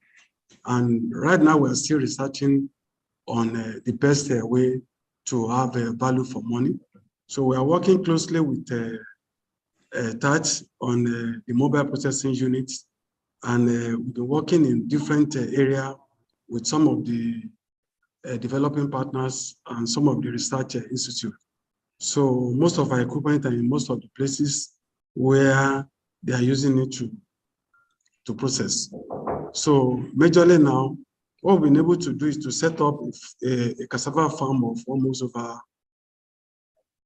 over 4,000 acres that we've planted. Then we're able to add value to virtually everything that we are doing in cassava value chain. We have a starch line now, which is modular unit that we just signed a contract with Nestle to be supplying them our cassava products. Right now, we are one of the best flour line processing which we call it modular processing unit now, that we just set up, which produce almost like 50 tons of inputs, because we find out that in most cases, some of the plants that we set up cannot really have enough raw material from January to December because of the dry season. So some of them, they can produce heavily during the rainy season, but during the dry season, they are not able to make up to 25%. So we've been able to scale it down to a unit whereby we have a modular unit for starch line, for flour line. Then we have an automated Gari line. Initially, people believe that we cannot automate a Gari line in Africa, but with the support of IITA, I was able to develop a line that is at least semi-auto. Right now, I'm working on another automated system for Gari line, that when you put in your cassava, the fermentation process and everything take places, and you're able to get it. And we're able to come out with odorless fufu, which one of our most selling products in the market, which we call it odorless fufu. A lot of people love it because the native fufu people used to know got odor, but now we're able to come out with fufu without odor, and a lot of people like it, and it digests very fast when consumed. So we've recorded a lot of sources, and we've been able to plant both in the ridges, on the ridges and the flat land. And I can listen to some of the questions on the line that can we actually plant on the ridges? Yes, you can plant on the ridges, but it's not the best approach if I'm not using a mechanized planter, like Dr. Frederick Radley said. So if you're planting on the ridges, you won't be able to maintain a straight row. And when you're planting on the ridges, when it comes to weed management, we will not be able to manage your weed properly. So if you're not doing any mechanized farming, so it's better for you to plant on the ridges. But there are some other machines that can reach and equally plant on the ridge now. So we have that one. We are using everything on the farm. So in a nutshell, what I can say is that we are working closely with all the research institute, and we are helping them to actually scale up whatever research they have done. In the issue of stem modification, we've done a lot in stem modification of different varieties. And some of the technology developed by some of the research institute, we've been able to scale it up. You know, when you develop technology in the research level, it's different from when you scale it up to a factory use, or when you want to do a proper scale on turnkey projects. And we've been able to scale all those things. Then, like the question Madam Mikero asked, what about the support from the research institute? Yes, we still need a lot of area that the research need to touch when it comes to private sector. Most of the money we spent so far on the research on our own is being funded by us. So that's the area we want the research to look at. Some of the money we are using to scale up or to actually do some research, the money is actually coming out from private pockets, I mean, by fabricators, and some of the things we've been able to do. So those are the areas I really want us to look into on how to can work closely with us, because if you develop a cassava variety and the value addition is not properly harnessed, or the post-harvest loss is not properly harnessed, I think it's going to be a lot of problem. And most of the equipment being imported into the country, we still need to adapt them. So we need a lot of fund and everything to do that. Some of us, we are getting tired of spending our money. So at this point of time, we've been able to prove the record that we can do it. So we need a lot of support from the developing partner to the research institute to see that, okay, these are what we are doing. And they should let the private sector take the lead role on all those innovations so that we can record the success. Because one thing is to design a machine, what is another profit-driven machines, the user-friendly machines. Those are all those things. When the return on investment on equipment is very important, and the optimal power management. How many energy are you going to use to get whatever you are getting, and how many number of people are going to work on the line for you to get your money back? I think those are the little things I need to contribute. So thanks for everybody. Thank you. Niji, can I ask you a question? This is Frederick. Okay. Yeah, I have a question because I think you gave a very good overview of the cassava. Initially, you brought up the mobile cassava unit, but what I like to link on, and that I like to link on the first investors forum we did, and there we presented the mobile cassava processing unit, and you expressed your interest. And we have, in follow-up discussion, we have agreed that you would become one of the suppliers. And you did exactly what we hoped the private sector would do. You take the innovation coming from a research institute, you make sure it becomes available for the African farmer. And that's what I like to highlight here, is that if there are farmer groups or small to medium-sized companies who are scattered and want to go into cassava processing, please contact Nigel Lucas or contact Tat, and we will make sure that you get a competitive offer for your cassava processing factory, so that you're not just got stuck by harvesting your roots, but you also can start processing. And then I had quite some discussion with Niji, and you should elaborate a little bit, some examples on it, Niji, that you can put any machine on it, but a company like Niji is calculating what's the lifespan and what's the consumption in fuel or in energy. And I hope you can give one or two examples, because you did this very good. We could put any machine on it, but you really look into, with support from the technicians from IETA, from how can you make sure that the person or the group of farmers who's buying this equipment have a benefit from it. And you gave me some calculations, you give me some examples. Can you give one or two very short to the audience, that you're not just a machine supplier, you think of the benefit for the user? Thank you. Yeah, thank you, Dr. Frederick.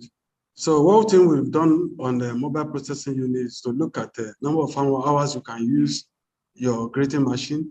For you to be able to use some mobile processing machine, you need a high efficient equipment for you to be able to make returns on investment. So we've been able to put a cassava grater that will be able to grate between 3 to 4 tons an hour. So when you have a grater that will be able to give you 3 to 4 tons an hour, then you save a lot of cost and energy. And we'll be able to break it down that you don't need to put all the machines on mobile processing units. You can do it farm grade processing, wet processing section, just do some wet processing and move the cake to the nearest factory whereby you can fry those things. But if you put some of the machines like grating, hydraulic presser that can press within 15 minutes, and you're able to have the cake that is even less than almost 40% moisture content, that's between 38 and 40% moisture content. That means you'll be able to reduce over 50% of the waste of instead of sending it down to the factory with different distances. So those are the things we've been able to do. The peeling machine, the grating, and the presser, which you can do your job within a given period, and it is good. And when you are processing for high quality cassava flour, it's different from when you are processing to sell the raw cake to people who are making starch. So those are the things that you need to understand. Those are the things we need to give more overview on how you can handle the processing equipment. Depends on what you are using it for. If you are using it to process high quality cassava flour, different from when you are using it for starch. The starch can still allow some other impurity because you have some refining process that's going to take it.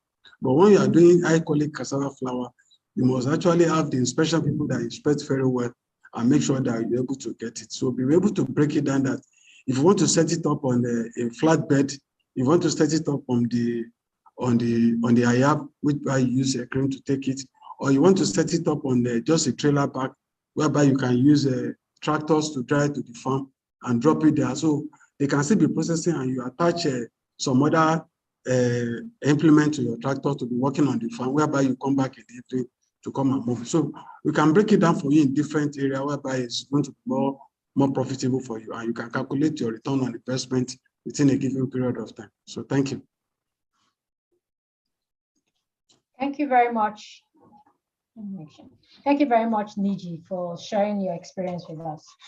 But I can see, as some people have already asked some questions about that they grow cassava and maize and they're having problem with off-takers. So you, the person can actually put your contacts. Maybe Niji will be interested in taking your cassava if it's close to his farm and if the quality is good. And then Niji, I know from experience that you're a major machine fabricator. I hope you're going to take up some of these machines you have, though it's not in the technology in which you are an expert in cassava. But I think once a fabricator, always a fabricator. So we're hoping you're going to work with us to further develop the rice thresher. At least that one is a machine. It doesn't look too different from the machines you fabricate. I mean, I don't know too well, but I think once a fabricator, and I think this is something you have a great interest in. And obviously that means you have a source of getting materials cheaper and the rest. So we're hoping you partner with us on that to try to get the rice threshers closer to the people who are growing it, so they just don't grow their paddy rice and sell it cheaply and have nothing. As a farmer yourself, you know the higher you go in the value chain, the better for you. So any other value add the farmer can put in their product, the better for them. Thank you very much, Miji. I really appreciate your coming on. Yeah, thank you. We obtain from you anytime you are ready. We have a processing line that can take up to 100 tons of cassava on a daily basis. And we're setting up a feed mill plant that will take both soya and maize for 120 tons capacity in a day. So we have all those. So we have all in Ibadan. And we are moving our fabrication to Ibadan, very close to, we are moving it closer to people who really need it. So our fabrication is coming to where more plantation is. And I'm even in another training center I'm putting on. That's why I'm sitting at. So it's going to serve as a one-stop center for all the people who are going to agri. Any information you need, you can work with. These are one of our training center we're putting up. That's why I'm actually making this video for. So thank you.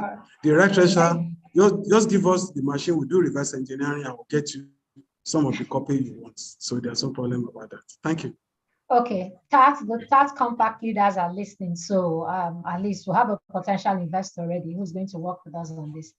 Thank you very much. And thank you for the feedback on how the research institutes can help. Because I've heard, as a farmer myself, I've heard a lot of complaints that the research institutes are up there and the farmers are down here. There's a gap between what they're producing and how they can support the farmers. Thank you. Thank you.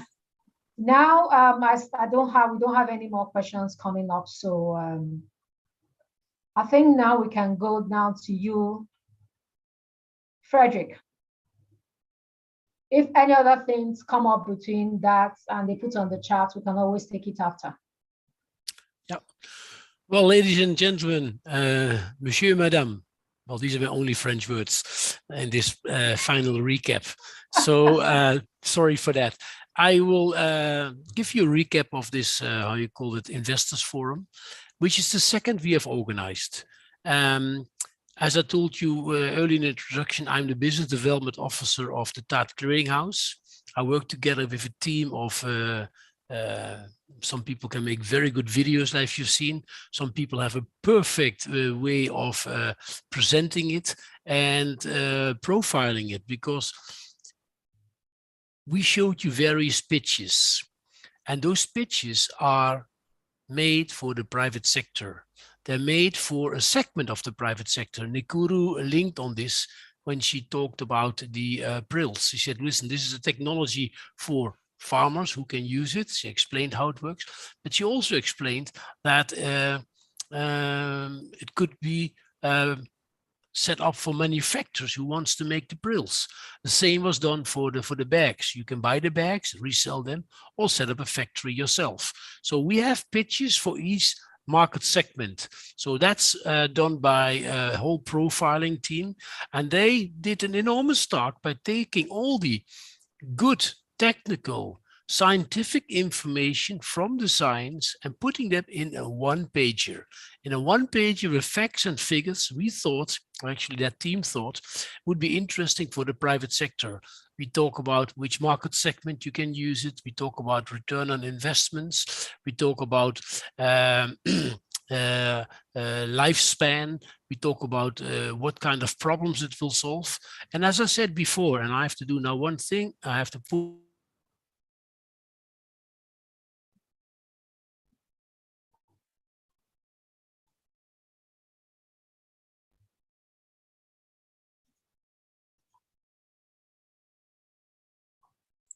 apparently we lost. You're muted. Tunde, unmute him. He might have muted himself by mistake. Thank you. Okay. I'm muted. So where does it stop? I put in on the chat box and how you called it, an email direction to which you can send your request. There are various other email directions presented also during the presentation of the Investors Forum. Please use them. But with this one, the team, which I explained to you, is ready and will follow up with you on your request and on your interest in certain products. So let me continue. We have scheduled to do various of the investors forums. We improve as we go on. We want to do them more thematic. This one was very much focused on processing and production technology.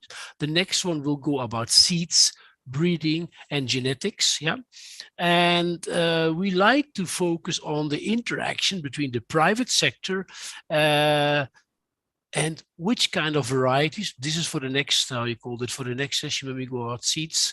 We'd like to create an interaction where and how we can interconnect the private sector with the good breeding work done through the, how you call it, through the research stations. Because believe me, they do marvelous work on breeding. But what then? Then the new variety is released. What's the system to bring it to the market? How do you get it from breeder seeds to foundation seeds to certified seeds, which will finally be sold to the volumes? That's sometimes a 2 years investment. Who's paying for that? Who wants to take that risk when you don't have your variety protected? So you sell it, later everybody, you promote it, and later everybody can take advantage of it. Dr. Fregener brought up this issue, and I'll come back to this later. Innocent mentioned it also. So we really need to look at this and see what we can do. Because there's an old discussion, and we have to buy this somewhere. I know the farmer, when they start buying seeds, they are depending on the seed company, and they're much better off if they save their own seeds. Well, believe me, I'm 60 years old now. I started getting gray hairs. I've worked all my life in seeds. Storage of seeds is very difficult. And a good field establishment is your first key of success. So you need to have 90%, how you call that, germination. Quite often farmers are not capable to that. And then you go to the next discussion, open pollinated varieties, OPVs or hybrids. I give you 2 examples. And I don't get any commission on this. I'm not paid for that. I have my salary. I'm just doing my work. But an OPV maize can give you about 2.5 average, good farmer, maybe 3 tons. A hybrid can give you 8 to 12 tons. Okay, also with proper management. But if you would give the farmer the choice, 2.5 or 8 to 12, what do you think he would select? Because if we take the 3 tons and we only take the 8 tons, so we take the lowest of the hybrid, that's 5 tons different per hectare. The farmer can pay for the hybrid seeds and he has more income. And that's exactly the objective and the target of the TAT project. We want to improve the livelihood and the income for the African farmers. We want to reduce the imports. That's clearly our objective. And another one, because you might say, this Frederick is only talking about hybrids. What do you think about soybeans? Average yield of soybeans in Nigeria is 0.9, when you're lucky 1.1 tons. There are new varieties in the market with proper management who can produce up to 3 tons. Well, that is what we should go for. And that's an open pollinated variety. So that means farmers can save the seeds, but this is an oil seeds. And seeds which are rich in oil, their storage capacity is less. So when the farmer would save that variety, he might maybe start next season with a germination percentage of 70%. That means he's already 20% lower in his field establishment than when he would buy a guaranteed certified seed from a seed company, which will produce 90% more. And that comes back in what Dr. Fregener said. We need to get systems in place which impose the control of quality. So now let me continue on the TAT. The TAT Clearinghouse keeps interacting as a broker. That links into the last question our moderator asked. Where and how can the research institutes help you? So we like to act as a broker not with a financial gain, just as an action, because we are paid by Bill and Melinda Gates and with the African Development Bank. And we really like to make sure that we will have a proper, how you call it, we have a proper interaction between the private sector and the research station. So we check, what do you need? We feed it back and see if we can work out something which supports you. And the other way around, we do a screening in the, how you called it, in the availability of technology and innovations developed by the research institutes. And then we check which is suitable for the private sector, and we present it to you like we do today in these investors forums, and that we like to continue. And you saw the examples of it. You saw Dangote, who's now interacting with Africa Rice and starting to get some new high yielding varieties. So that will benefit a lot of African farmers when they have the 6 rice mill factories active, when they, how you called it, when they start producing seeds. You saw Nigel Lucas explaining very well also in details from what are the interaction of having a mobile cassava processing unit developed by the TAT Cassava Compact. So you see, it came from there, it goes to the private sector, and now it goes to the market. That's exactly what we as TAT Clearinghouse needs to do. The last point brought up by Dr. Fragener, and I think it's very important, is that we need to work on seed systems. Seed systems is not something a private sector can do, but the private sector can support. And Africa is on the interest. I was last week at the World Seed Conference in Europe, actually Barcelona, and they have clearly presented the fact that working on the development goals is one of the objectives the world seed industry needs to do. There were 1,500 people there, 70 countries, all involved in seeds business. Quite some companies from South America also, Dr. Fragener mentioned. They're not interested to come here. They're afraid that the intellectual property will be sold. Or stolen. So we need to make sure that we have systems in place through governments that they impose good quality seeds for the farmer, protect the private sector so they can make a benefit. And then through that interaction, we can increase the livelihood and the income from the African farmers, because seeds is the base. I know I speak a lot about seeds because I want to use that as an introduction for the next investors forum and as a short recap of the existing one, because once we have good seeds, once we have a good yield, we need to do a better and more efficient processing so that we keep added value created through the value chain in Africa, so we can increase income for not just for the farmers, but also people are processing it. And we should look into Africa because there are examples of seed organizations who work very, very, very well, who have a quality control system in place. And we need to look at that and see how we can copy and bring this to other countries which are in a less mature stage. So there I like to stop this recap introduction to the new investors forum. If you have questions, if you want to see one of the pitches en français or in English, just contact us and we will send it to you. And we look forward to see you again at the next investors forum. Thank you very much. Bye-bye. Thank you very much, Frederick. I think you covered the key message that our audience should take from this investor forum. Just want to, I think Tai helped assist to respond to the question from Adeus Food Farm. And indeed, as you said, we'll keep in contact. So we have all emails, contacts. So we'll reach out to all materials as were presented during this investor forum. Secondly, as the next step, we'll reach out to you individually to start making some deals around the partnership. And I'm not sure if my colleague Jonga is online or has responded to the question from our colleague in terms of the affordable sheller or maize sheller.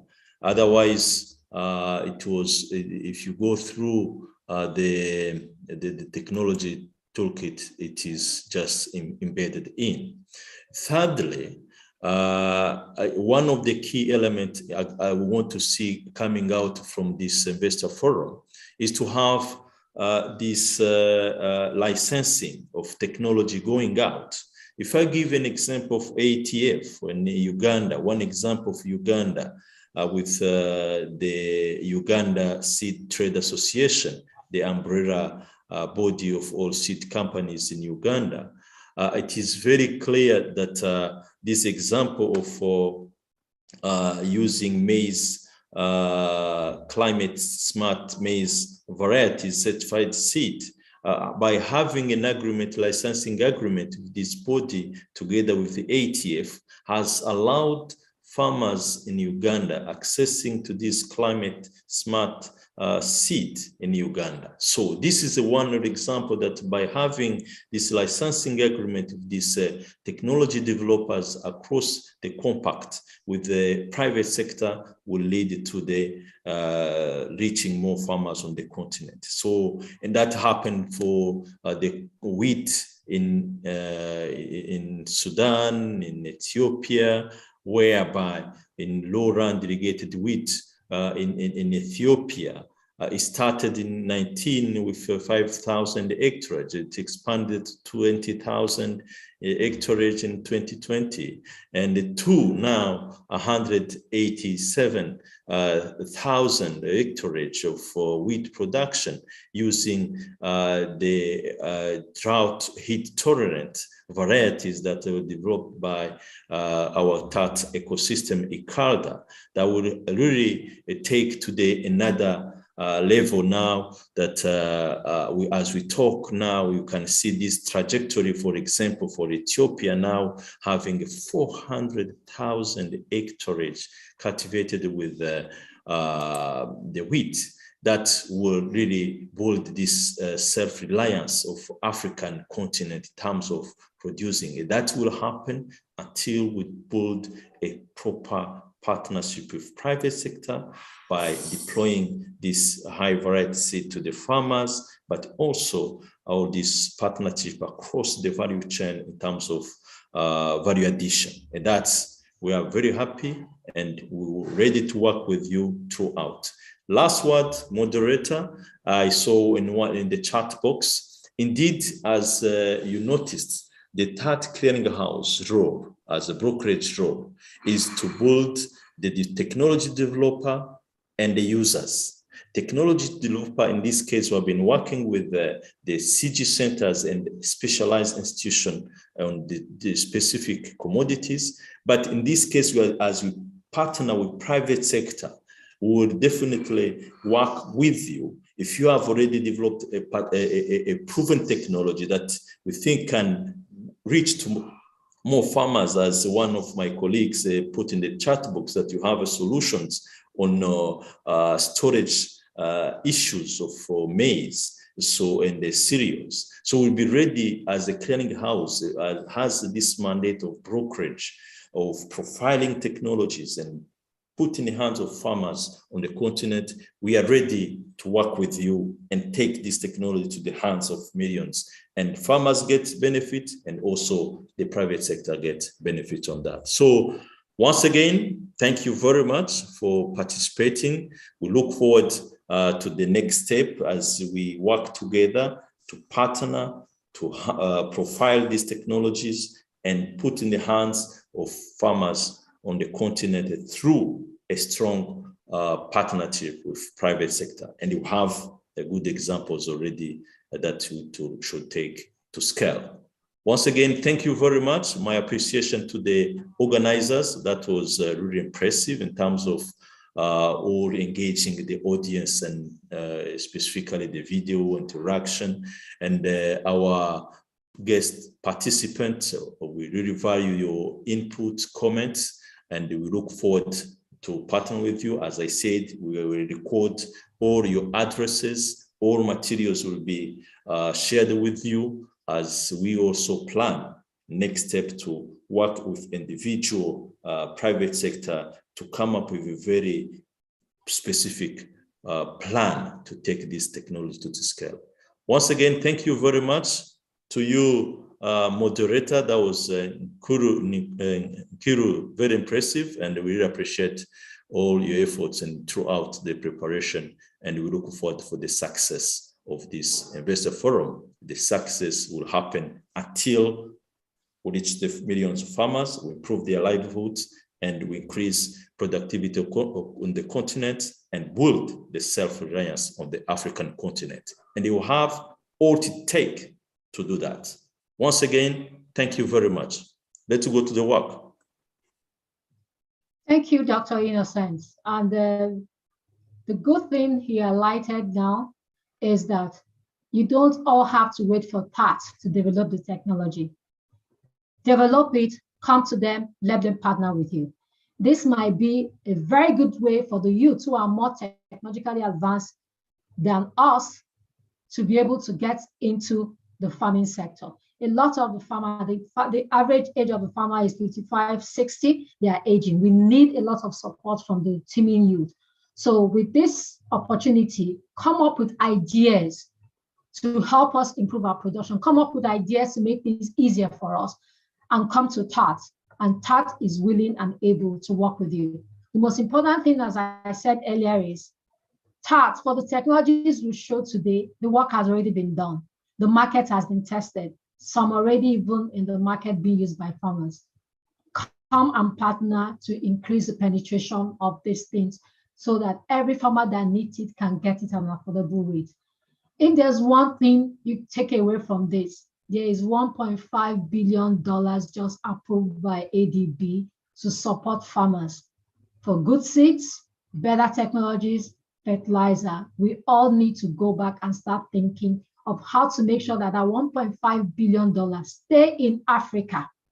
That means we'll have to develop the technologies, we'll have to develop the seeds, we'll have to come up with the everything that can support farmers, developed internally in Africa, spent in Africa, for us to be able to raise our people, raise their income. Thank you very much for everybody who has participated. Please make sure you put in your email addresses. We've posted a lot of email addresses and contact for any other follow-up questions. And we're going to send a feedback form to all the participants for you to give us a feedback on this Investors Forum. It's going to be continuous improvement, but we can't improve if we don't know what we did wrong, or we'll continue to do the right ones. I will continue to do the right ones based on your feedback.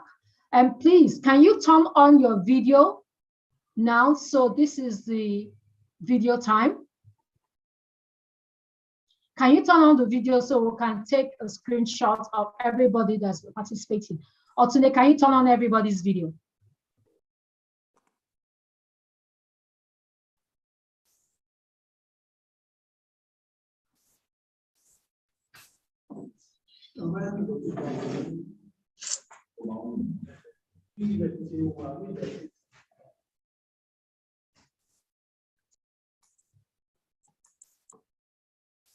IT support, you can start taking the videos.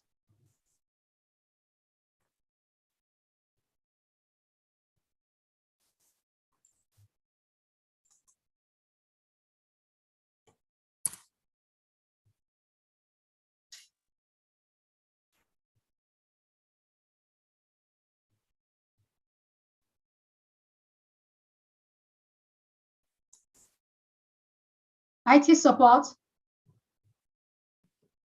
Yes, we are taking the videos. Okay, good.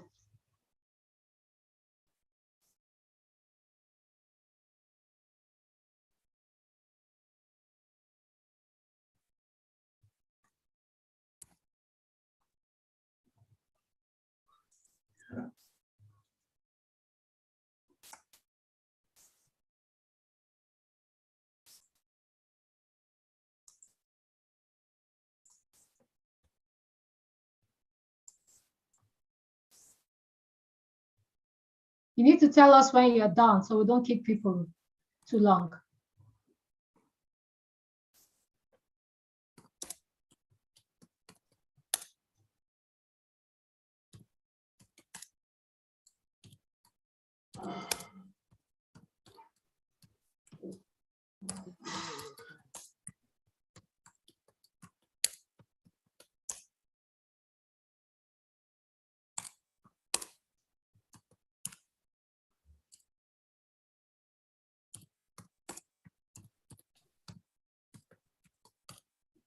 Well, this looks like they make drawings instead of videos.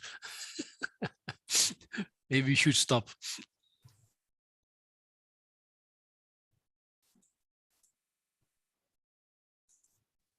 Okay, we're done. Thank you. All right, thank you, everybody. On the, if you check the agenda, we're going to have you out by 11:30 and we'll stuck strictly to the agenda. That tells you how TAT is. We are people of our word. So we'll work with you, we'll tell you our technology is tested, and proven. Thank you very much for joining in today, and we expect the chats to continue outside this forum. Have a wonderful day and a wonderful week. Thank you. Thank you, Nkiru. That was great. Thank you, Dr. Nelson. Thank you. Thank you.